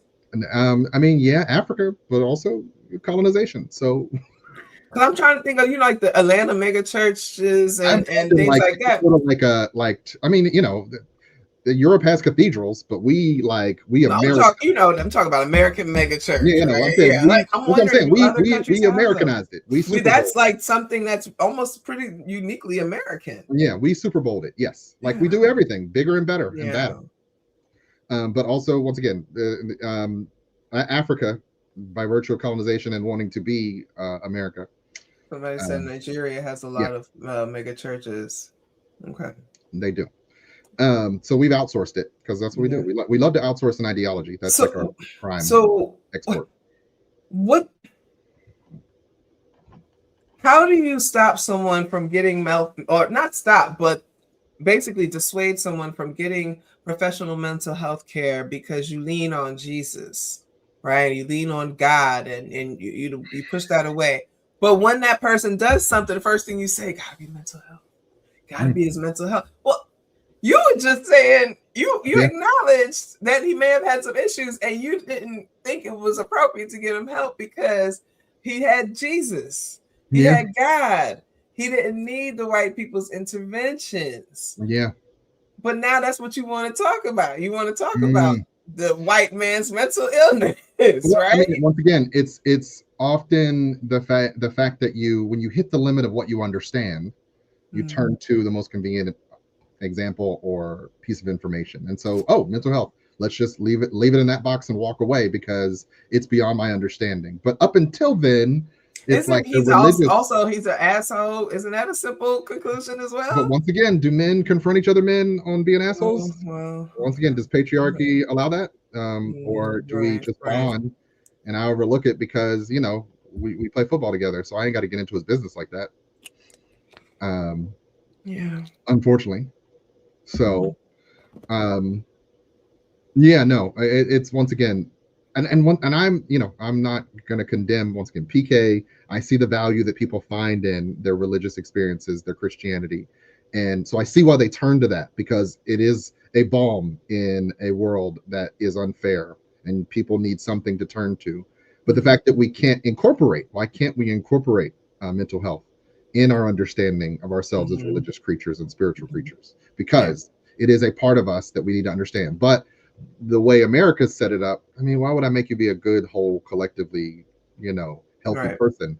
I kind of need you broken to buy things. Right. You got to be broken. Like the beauty industry would not exist if women actually love themselves. Right.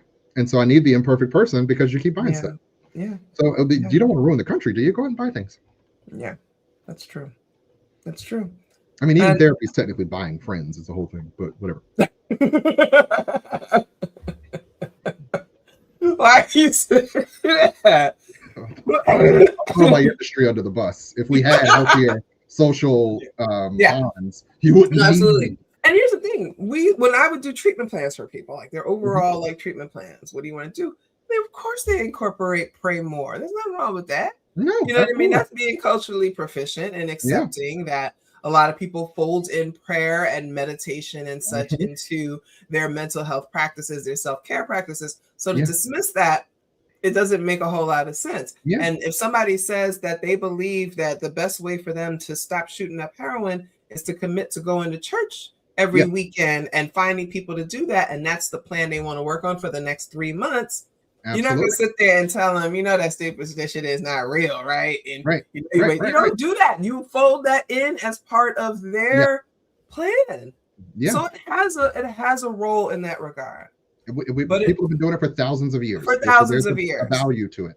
But it also, on the other side of it, has a detrimental effect in that some people do believe that everything is to be, that all that faith is to be put in this this being, this idea of a being. You got to put everything in there, and so these other interventions go against that. It's not even that it's just white people. No, getting help from a psychiatrist is going against God because it means you don't have enough faith in God and you're not praying enough because that's why you're going to do that, right? Right. Well, it's a pick and choose, right? So when we talk about, like, even earlier, we were talking about vaccination, right? It's, there are some religions who say you cannot use certain types of science, right? No blood transfusions, no vaccinations, right? And the idea that there's often this, if it wasn't in the Bible, then it isn't for me kind of thing. When, once again, the Bible's a book that's thousands of years old and been edited 1,000,000 times.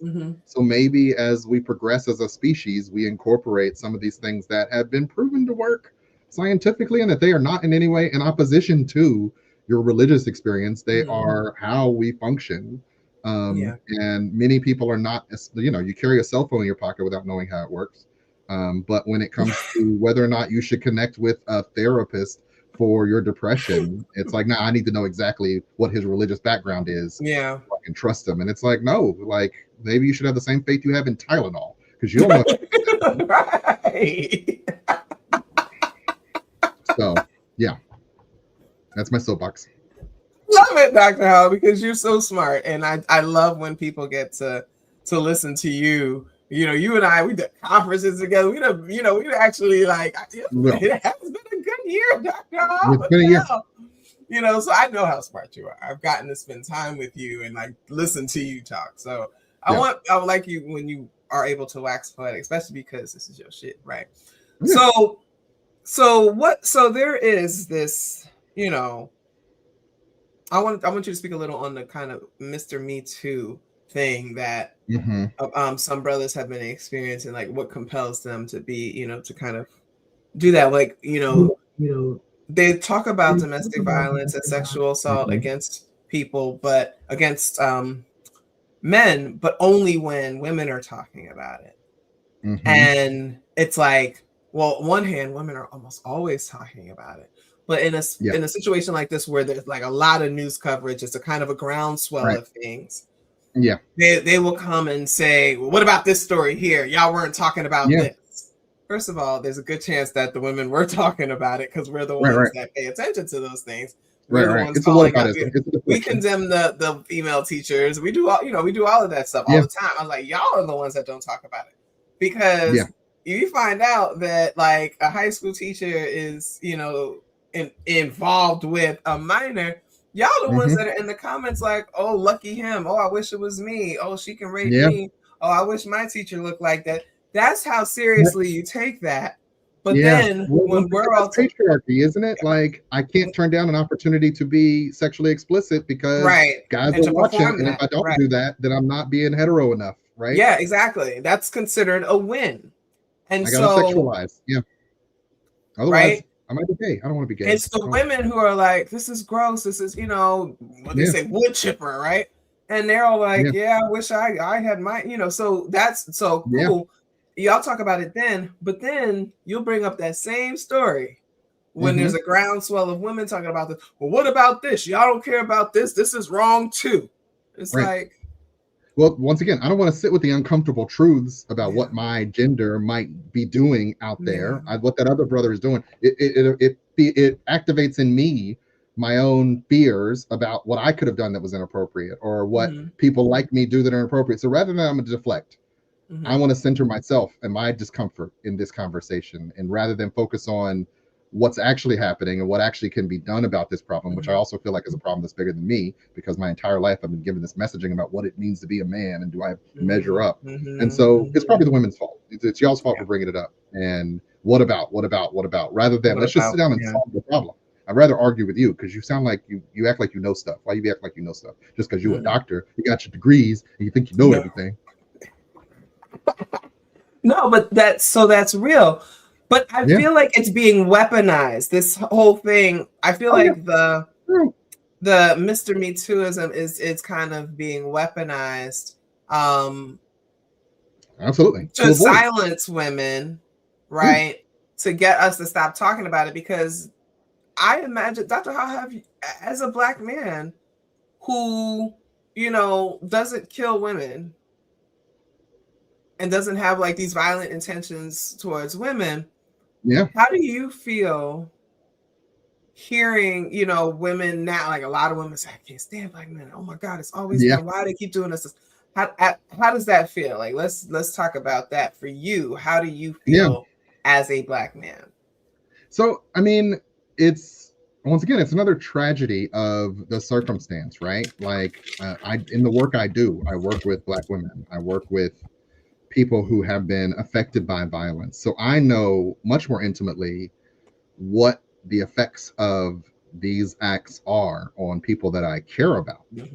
I remember in high school, you know, I was the guy who girls talked to me a lot when we were in high school, just because of who I am. I'm a good listener. And I remember being flabbergasted, like overwhelmed by how many girls I found out had been sexually assaulted and molested. in their childhood. It was like I couldn't. I'm going to use the metaphor. It's the wrong metaphor, but like you couldn't throw a rock without hitting several, right? Yeah. And so I remember for me that was like, oh wait, there's this world I don't know about where sexual assault is. Young black women are not safe in this world. And so it's always for me been this sort of thing to try to be a person who can be safe, who tries to be a space for people to talk about that. And so the idea that Black women need to speak openly about the harm that they have felt from Black men, it's like, no, let them cook, let them process this. And Black men need to sometimes eat the fact, like, you need to take on the chin the fact that your brothers are doing this to your sisters, to our sisters, to our people. And that's hard to sit with. I know it hurts because there is a reflexive, but not me though, I'm safe. But also I can understand why. I'm a 6 foot tall Black man. Like if I come around the corner, you're gonna get a little scared. And that, like, me as a person feels like, oh, I wish you weren't. But also I completely get it, because hey, there's a biological response to someone like me. I ain't scared of your high yellow ass. Okay. Let me come around the right corner. We're dark corner. But I'm saying, you are kind of brolic though. I've been next to you. If I didn't know you, I'd be like, what are we doing here? I got the sharp eyebrows. You never know. I'm deep in thought all the time, so you don't know if I'm happy. No, so there's a stimulus value. That's what I'm actually talking about. The stimulus value of being male, right? And if you've been harmed or you're aware of the harm that is happening to your people, there you go. You're aware of, like, it's okay not to trust. It's okay to process the fact that women are being harmed, have been harmed, and that's not personal to you. Don't center yourself in that. In reality, you should step back and say, what do we need to do to solve the problem? But what bothers me the most about the internet age is it's so much easier to have that emotional dopamine hit of argue and say something and get into the squabble, and not how do we fix this? Yeah. I've always come from the school of, this is a problem, what do we do about it? That's how I created the Black Men's Group. We need more mental health in the Black community in my city. Let's start a group. I'm gonna sit somewhere for an hour. If Black men want to come and sit with me, let's do it, because that's how I'm wired. Yeah. I know that's that's also why you got a degree, right? Why you went through the school and got the training, because of something that you wanted to help in this way. And so again, like when I think about, Patrick being a pastor and stuff like that, I'm like, I'm preaching to the choir. I'm already talking to men who actually care about other people, have empathy, compassion, and all those kinds of things, but also have the skills to navigate these situations, particularly when people present with psychiatric distress and emotional distress and things like that. You know how to do that. Most do not, Dr. Hall. And so that's why for me, this whole, like, let's just charge it up to mental health, or, let's just make it a solution getting therapy, falls flat. It's like, because I'm like, y'all don't actually know what you're talking about. It's not enough. You don't have enough knowledge to say something like this. But if I never wanted to think about it in the first place, I'm gonna just cast off the easiest solution and walk away from it, because it makes me uncomfortable. It challenges my own identity and the maleness that I should never question, because my entire life I've been given these messages. And I say that as a person who, I've been asked if I've been queer my entire life, because I see through a different lens than a lot of the guys I know. I'm not a 1 on the Kinsey scale at all. I'm spectrum-y on multiple levels. Thank you, bro. I appreciate you for sharing that with us, because I was like, if I like you, there's got to be a little, 2%, at least 2% in there. It's just because I really don't like it when it's not. But okay, but also, what does queer mean, right? And queer, in your regard, is the deconstruction that you've done to remove yourself from these, like, strict gender binaries and sexual orientation.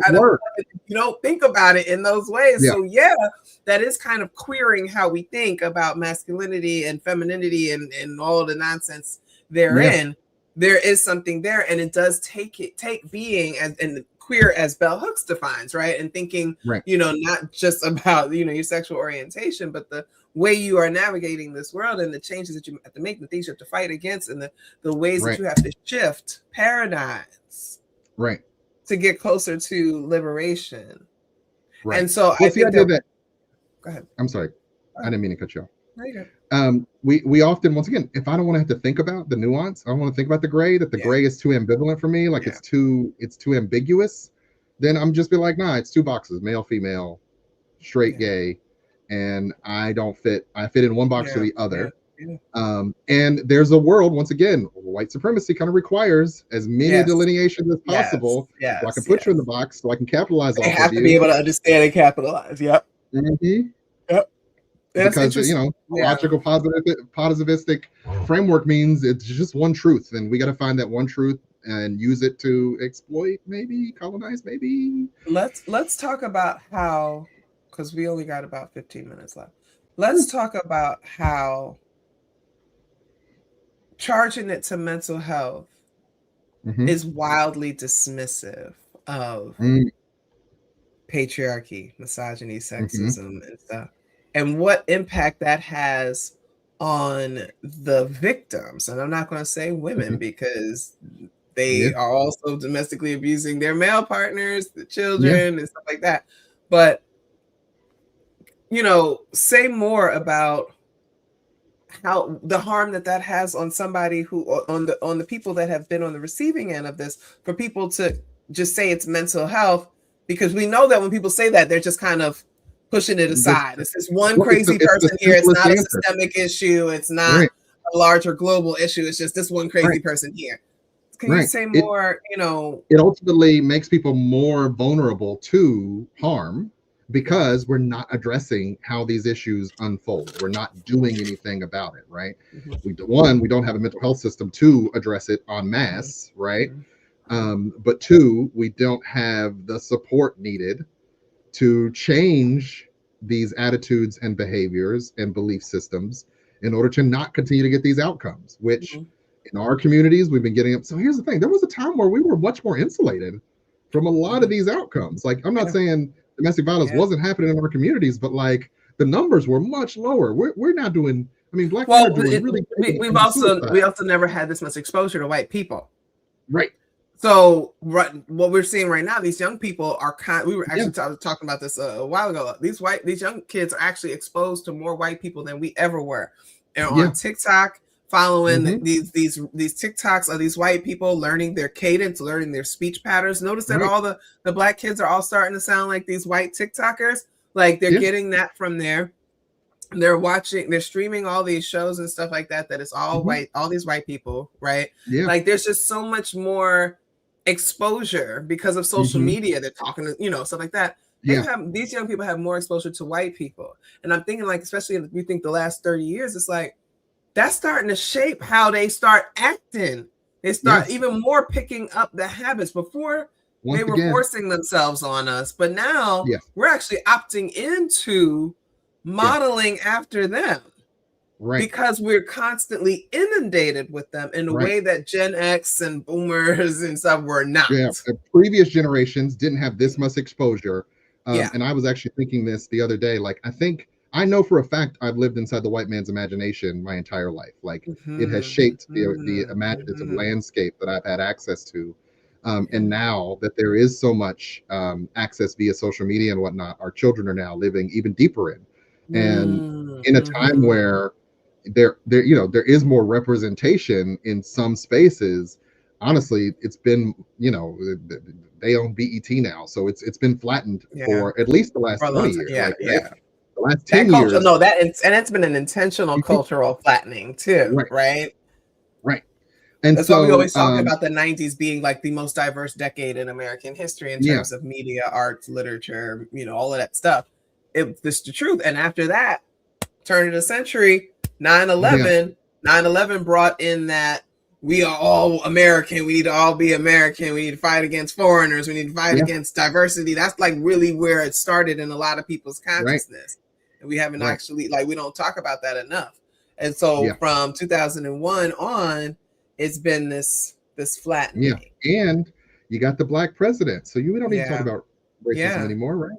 And so these young Black men are learning from these white men that they are considered their peers and that they admire, and they're picking up their behaviors. But of course, when Black people do anything, we do it pro max, right? So If they, they have a domestic violence rate, ours is going to be triple it. They have a STD exchange rate, ours is going to be triple it. Well, I mean, once again, America always paints its ills in colors. I say that a lot. And the idea that because we're at the bottom of the hierarchy, and so once again, being culturally disenfranchised, financially disenfranchised means you're closer to toxins in the environment, closer to financial insecurity. So yeah, you're going to have more pathology by virtue of, once again, these systemic problems that if you don't address them, it's just going to keep squeezing you from the top down.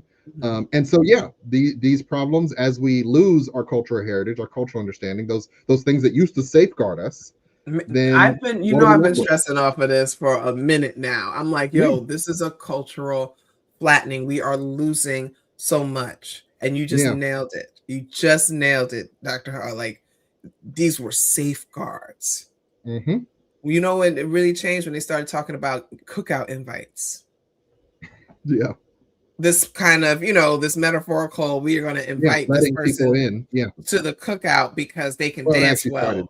Or they can desegregation wasn't financial enfranchisement. It was, we're just going to take your dollars but not give you any agency, financial agency or literacy. Yeah, but also cookouts. But no, like, so what the fuck was I saying, Dr. You just threw me off. My apologies. Why did we go back to Jim Crow? Like, what just happened? Deep. My problem is always going too far into history and saying it started here and then unfolded to the point where we were inviting, people to the cookout, and I'm like, what happened here? No, but again, we'll see a white person sing really well, do a couple of runs, or they'll dance really well, or they joined a black fraternity and sorority, and they go, and we keep giving out these proverbial cookout invites, willing to let people come in, right? Yeah. And it's like, no, you ain't supposed to do that. No, you ain't supposed to do that. We's free now. We do not need their surveillance, right? And to the point where you get Iran able to recreate West Coast hip hop videos using AI because we've given so much away. We've given them everything. And I think about all the black people you see all day long on social talk about. I was talking to chat. Yep. Me and chat roll deep. They be friends with artificial intelligence. Just dumb as a box. But he listens to me and he said he says all the right things. He's a full sycophant. I don't. To the point of delusion, but we already covered that on a different show. We have covered that on a different show. Bring back gatekeeping. Yes. There's no gatekeeping. And bring back. Okay, yes. No, I love it. Bring back gatekeeping. Right. And so people are absorbing that. And so we're seeing a black family annihilator, Dr. Hall. Growing up, Dr. Hall, can you remember hearing any stories? Now, I'm not saying that it didn't happen, but nothing is standing out. I was actually thinking about this. Nothing is standing out from our age of a black male family annihilator. Well, and we can't remember it now. We remember every damn thing. But it's like, I want to bring up the true story of Margaret Garner. Who's that? The enslaved woman who escaped and murdered her own children to avoid the. I was like, Dr. Hall, we was in Gen X. I'm sorry, but I'm just saying. This was a Cincinnati story. There was a time. We were in Gen X, Dr. Hall, thinking the 70s and the 80s, Dr. Hall. I was asking, do you remember a story from the 80s? You might murder your family to protect them from the oppression of slavery. Now you just murder them because capitalism has squeezed you down to the point and patriarchy has made you feel less of a man. And so, yeah. This idea that you as a black man are entitled to extinguish the life of your female partner and your kids. Yeah. That is white. That is not African. That is not indigenous. That is not Asian. That is white. And we're seeing more black men doing this. Along with the whole, I'm not dating a woman with kids. I ain't gonna be nobody's stepdaddy. You come from the most stepdaddyist culture in history. Your collectivist culture.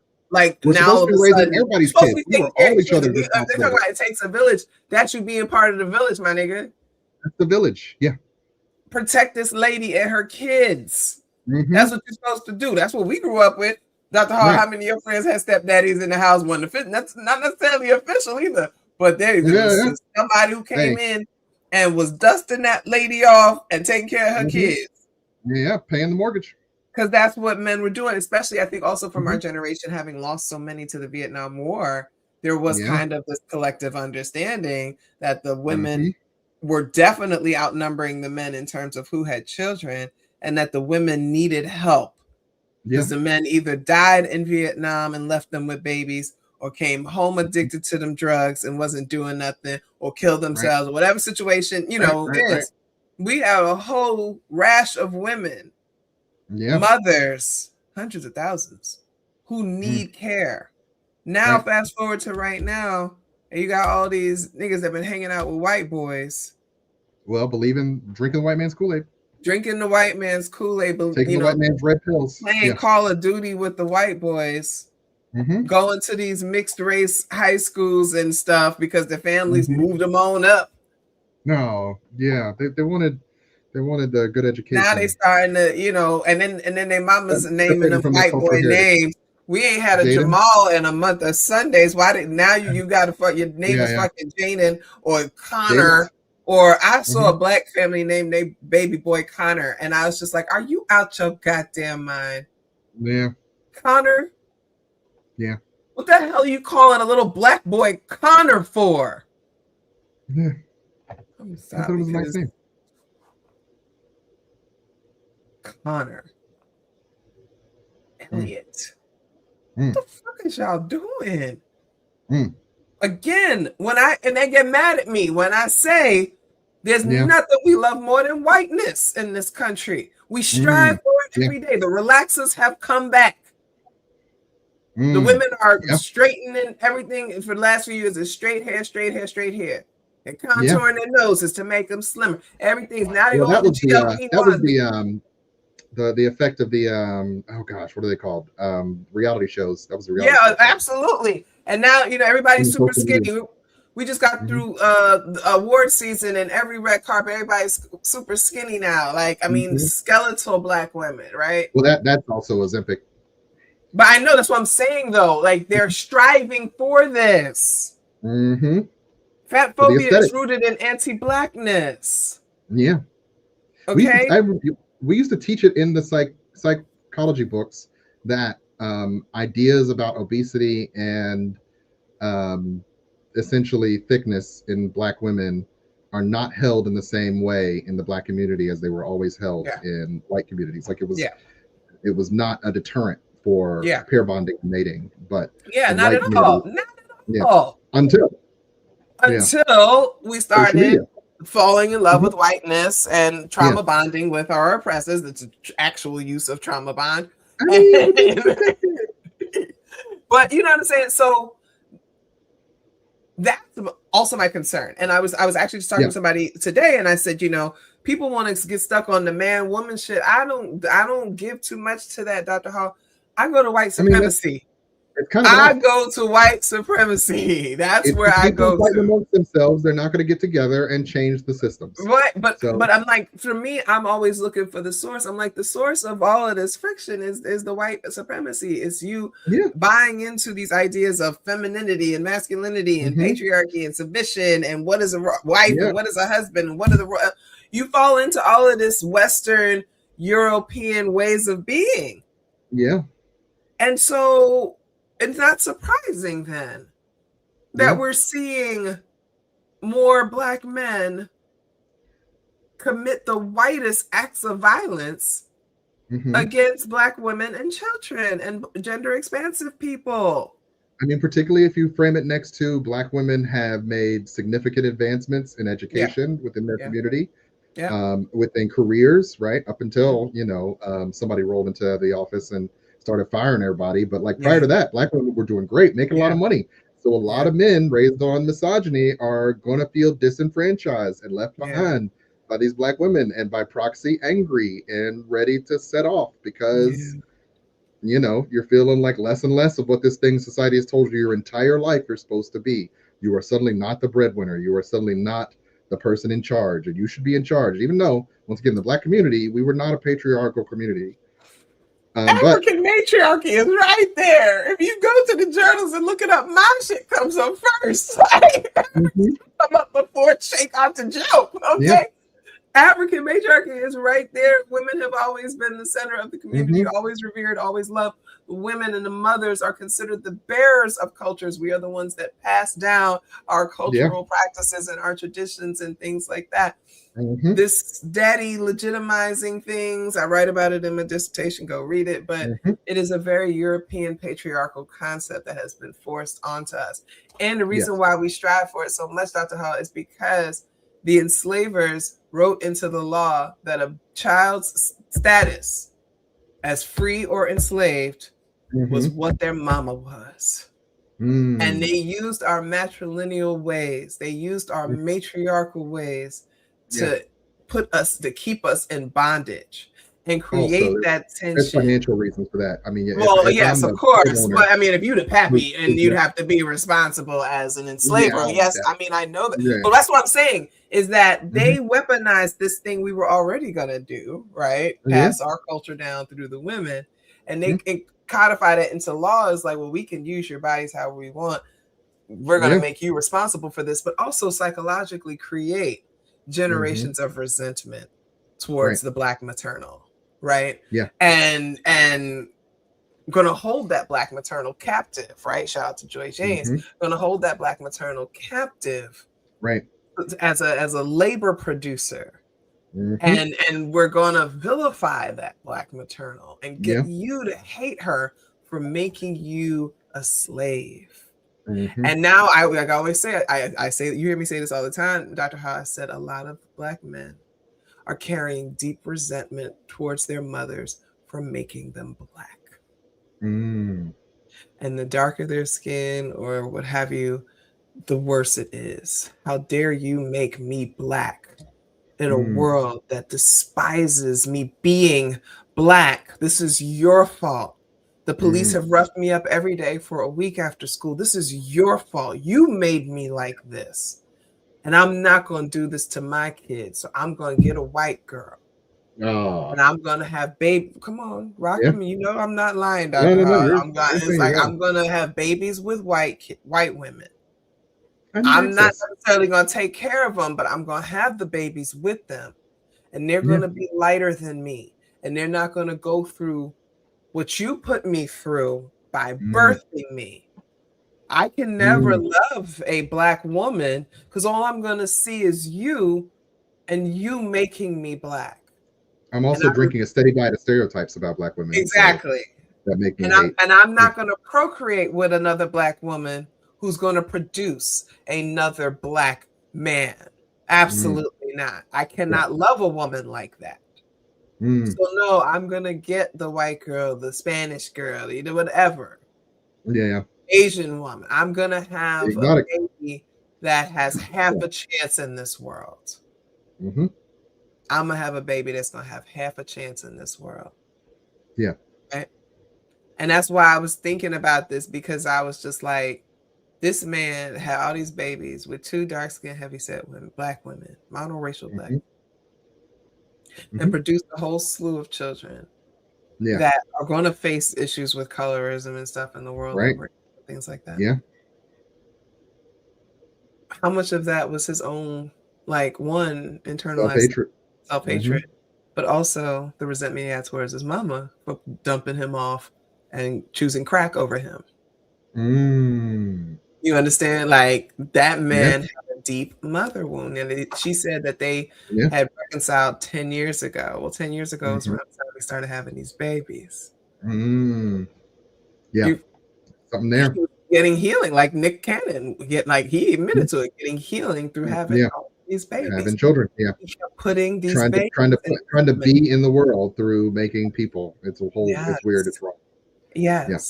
But that's where we start getting into the mental health stuff, but also the intersection with patriarchy. This is what's going to make me feel good about myself as a man. My mother already set me up to experience some of the worst conditions in life by making me Black. But then she had the nerve to choose crack over me. Yeah. She had the nerve to abandon me and leave me alone to navigate this world that she brought me into and created and set up for me to, you know, to be this Black man.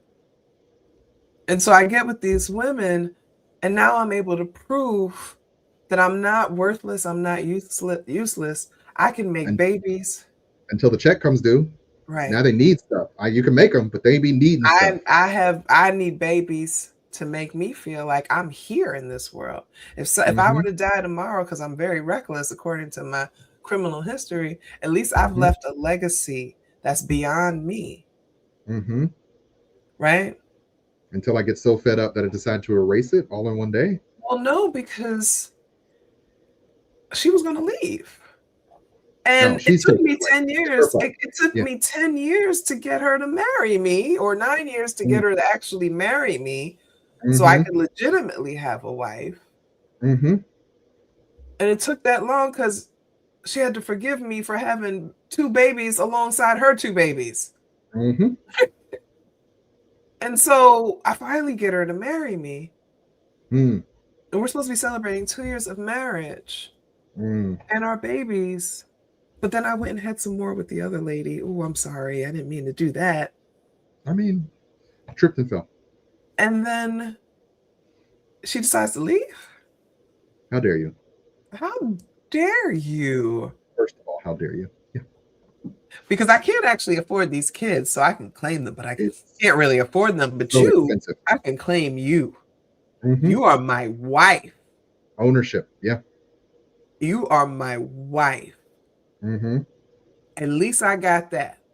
Even if they take the kids away, you're still going to be my wife. But then you said you was going to leave. No, you cannot take that last piece of manhood that I have. Absolutely not. Absolutely not. Yeah.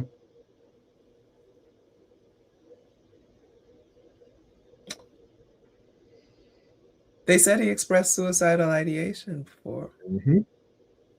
Didn't get him the help. Didn't get him the help. Co-workers saying that he was always anxious, and sometimes he dealt with depression, but he was always anxious, always paranoid, walking around pulling his hair out of his head. He was getting a bald spot, they said, from him plucking his hair out of his head. Nobody got him help. Thanks, Reagan, for decentralizing mental health, and thus you cannot take away someone's rights and put them in any sort of mental health facility when you know they might be dangerous. It has to be proof of harm to self or others, and it's only a 3-day stay. So, yeah. Their wedding anniversary passed. He didn't get to celebrate it with her. On her birthday, she was out with her friends, probably. He didn't get to be there. Yeah.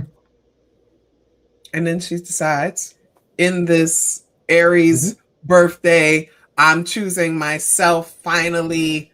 I don't have to put up with this shit anymore. Self, I'm gonna leave you. I want a divorce. He said, absolutely the fuck not, bitch. And for even thinking about it, I'm gonna take these kids. Yeah.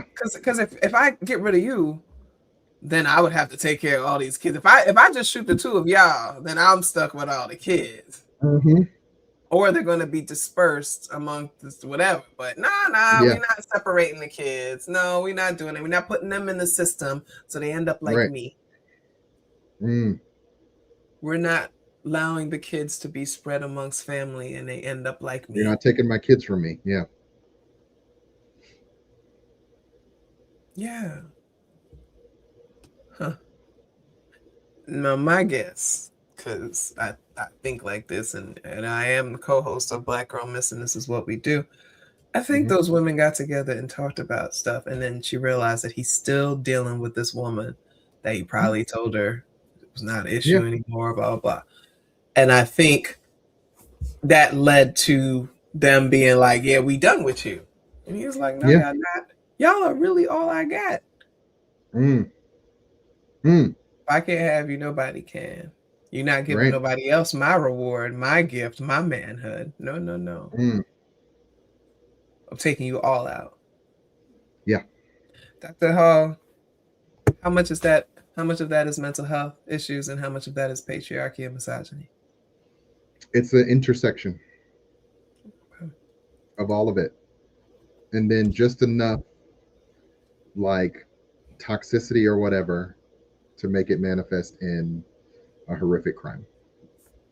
But you can't fix one by and of itself because so much toxicity is born out of this patriarchy, this misogyny, these ideas about what it is to be a man, to be the right kind of man in a society that by itself is dysfunctional, let alone how it teaches us to be.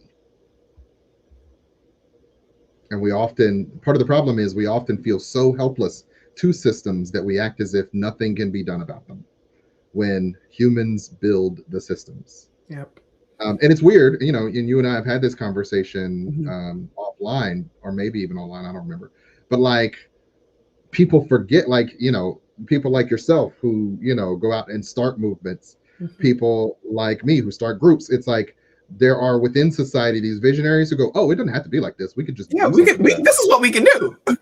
Yeah.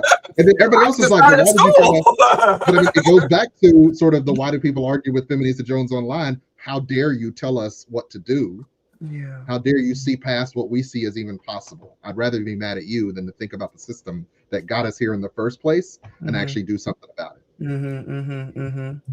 Yeah. I thought you were gonna be a black woman. Look at you. You're black. Black. Yeah, I can tell off myself. This entire show was supposed to be serious, Dr. Hall, and I don't know why I thought I could be serious with your ass. You're the one who had the THC drink. Well, so what? And I know how to mix serious topics with humor. Yes. I'm a sniper. I sit on the roof and I wait for my opportunity to bang.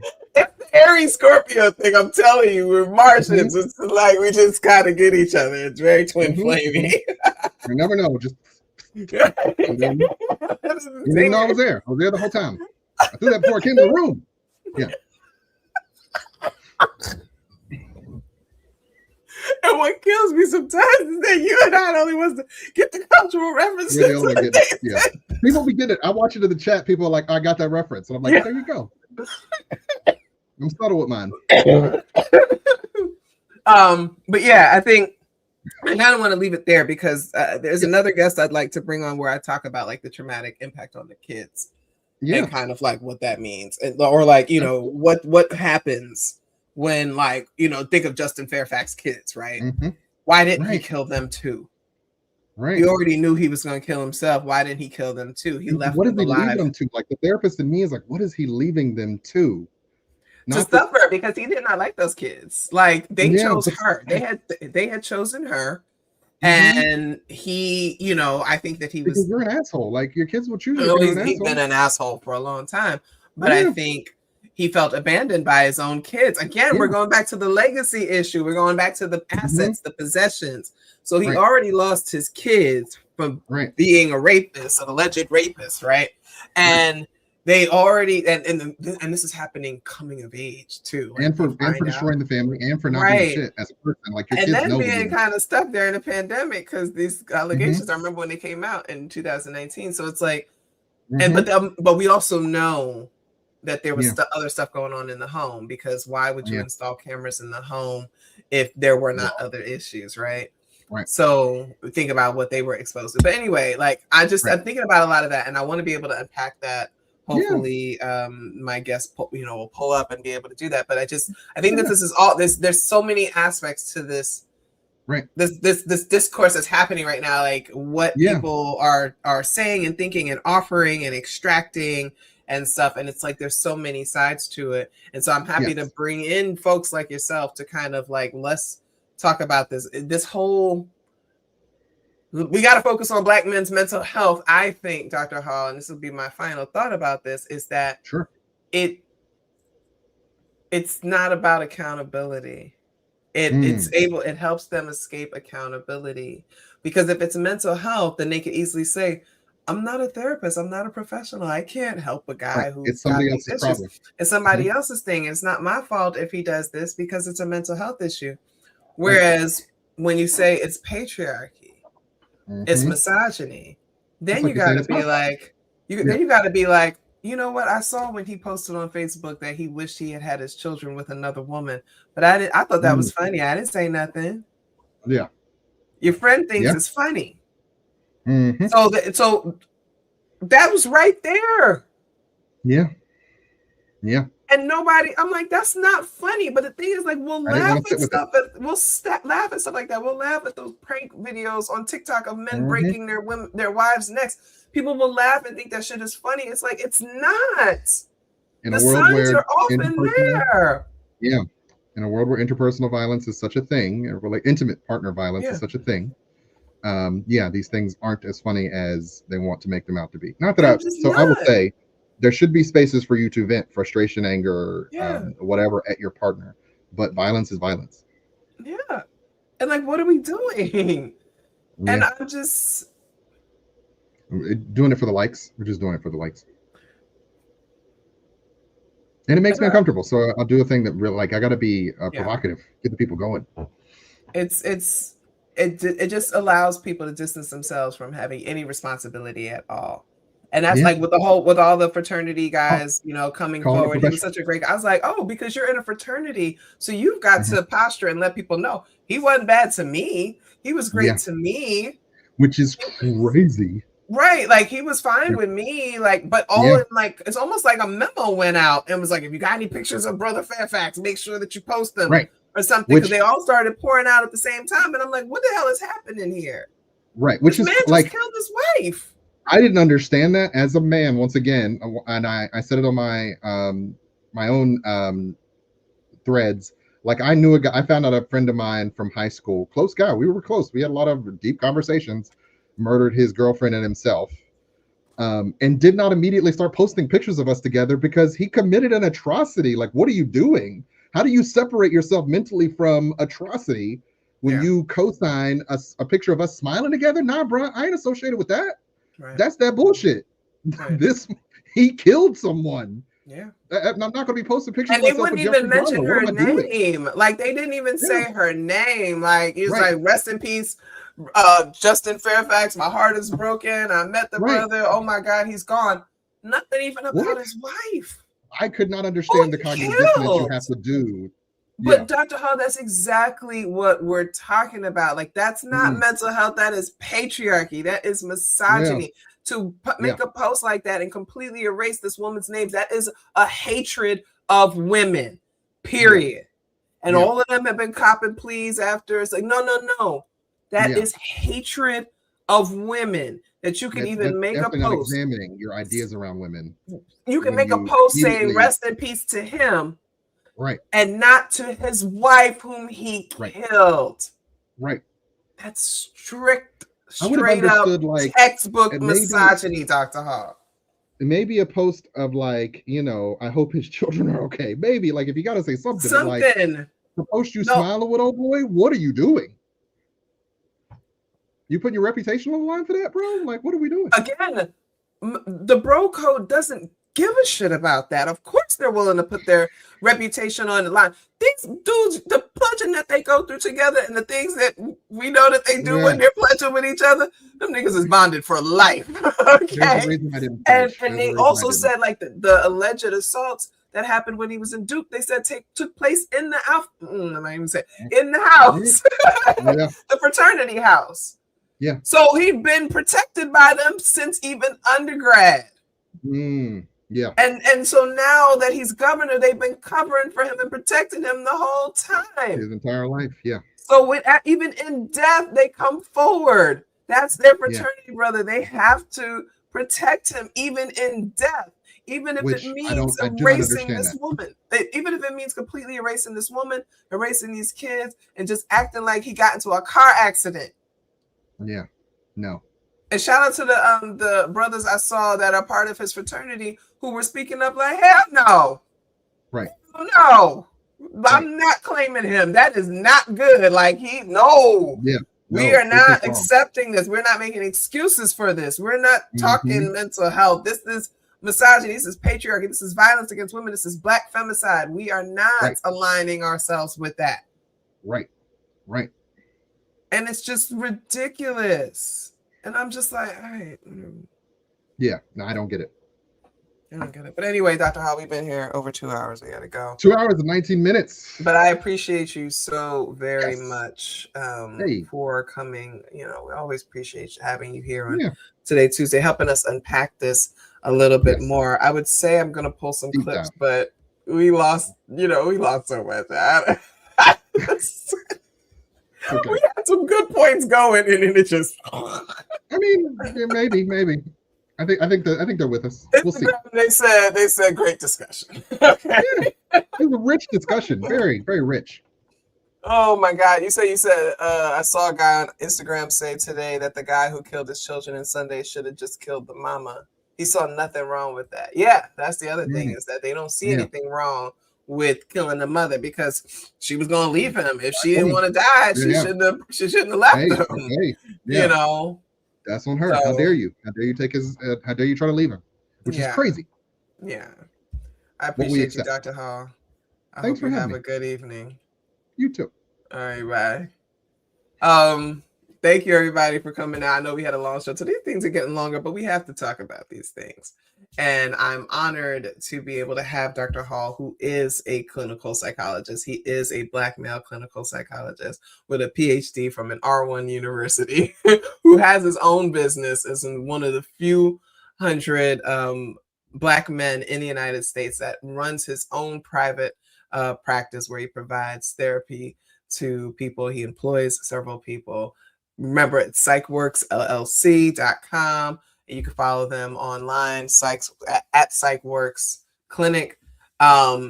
He's doing amazing work. He has this Black men's support group on the third Saturday. This is out in Cincinnati. If you're in the region, go check him out. Go support his work. I know that we talked about his show before. About his group before. It's like $40 a person, but it's sliding scale. So, ask him, hit him up and say, hey, can we donate $40 to support a Black man who might not be able to afford going to your group? I'm sure that he would appreciate that. They like to hand out scholarships, and I'm pretty sure he probably comes out of his pocket. So if you want to support the work that he's doing with the Black men, go visit his website, go hit him up on socials. I'm not even gonna lie. I was talking with y'all. If y'all were here on Saturday when I was with Patrick, I lost it. Like, I broke down and I lost it. I had so much to get out. And if you did miss it, it is still there. I posted some of the clips on my main video page on YouTube, but the live is still there. You can click the live tab and then you can go and watch my conversation with Patrick. And it was another long one, but it was amazing. Like, he's so smart. But the most important thing is that he gave me the space to process my feelings. And that's what a man does when he shows up for you as somebody who is compassionate and caring and loving and a friend. We have a long, intimate friendship. I've always felt that, like, I could rely on him. And this weekend, he afforded me the space to process my feelings in front of all of you, looking really stupid, but he didn't silence me. He didn't mock me. He didn't get defensive. He didn't push back and question me and my feelings and my rage and all those things. He was just there, and he understood, and he empathized. We can be that for each other.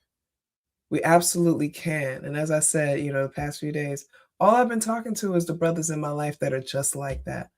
They're all reaching out, in all little ways, want to be like, this man shooting these kids, ...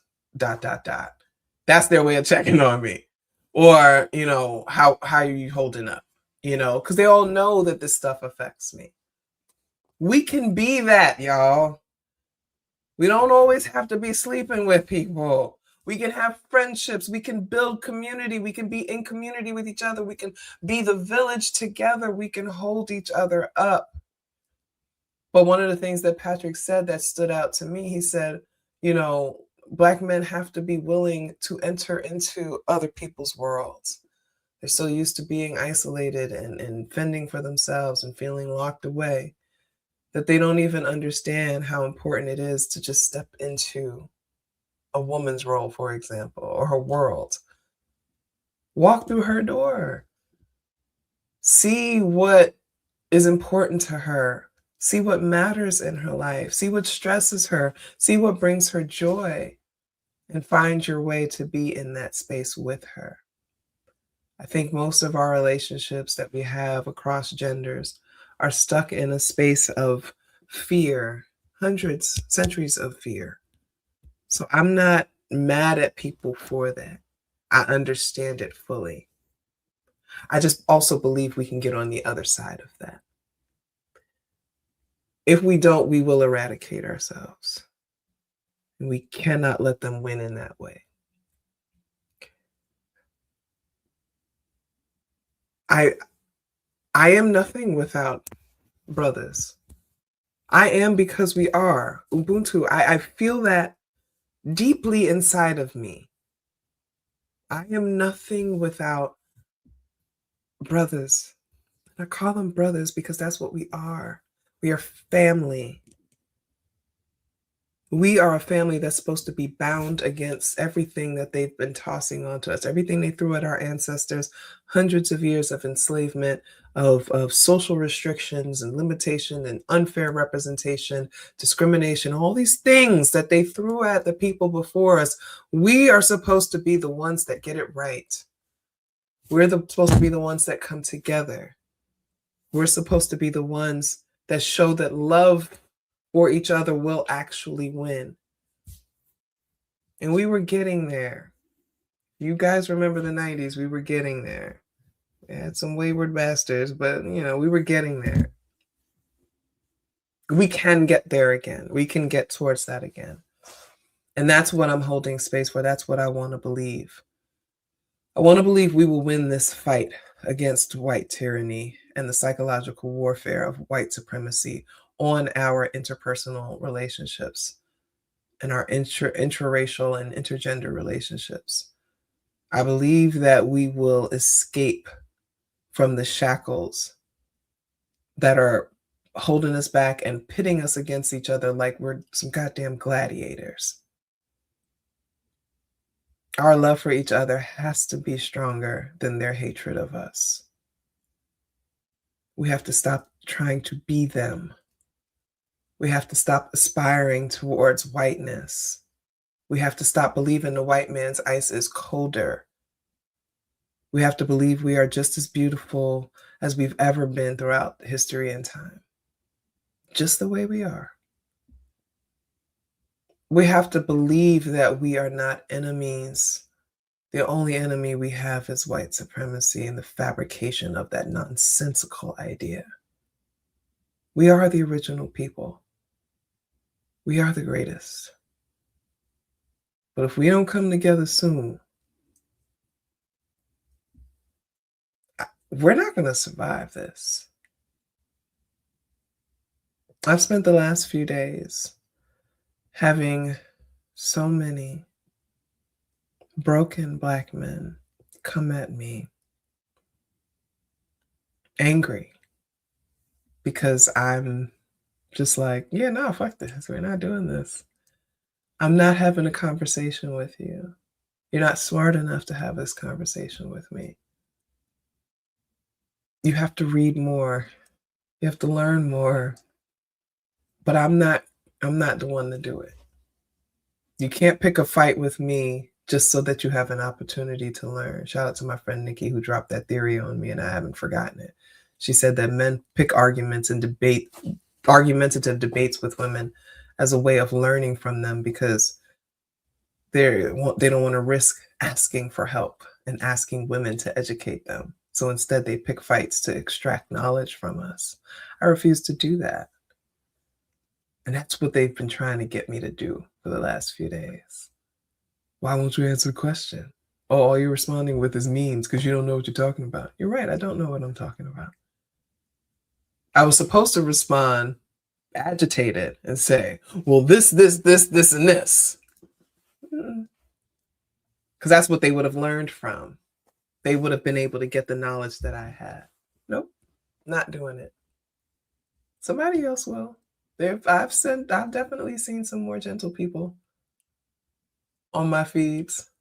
I'm not her. I'm not a safe space for your absolution. I'm not here to let you neg me into educating you. Y'all got a lot of work to do for yourselves. Sisters, we working on ourselves. We'll come together, but sisters can't work on ourselves and work on you. Okay, that's not how this works. So I love you all with the love of our ancestors who had to endure so much of this and still managed to find each other and come together. They saw how strong we were getting in the 60s and 70s, and that's why they flooded our communities with drugs and guns in the 80s. I know, I was there. It was intentionally done. They admitted it. And then somehow we found our way back to each other in the 90s. They made sure that that was going to be different. Look at that fucking demon they sent, Sean Diddy Combs. Listen, we're going to be okay. I love you with the love of the ancestors. I love you with the love of liberation. I love you with the love of hope. And I love you every time you do what I tell you to do, which is wake up in the morning and say, I believe that we will win. And before you go to bed at night, I believe that we will win. And when you're in a community with 2 or 3 other people, just grab each other's hands and say, I believe that we will win. I believe that we will win. I love you all. Take care. I'll see you all Friday. Yes.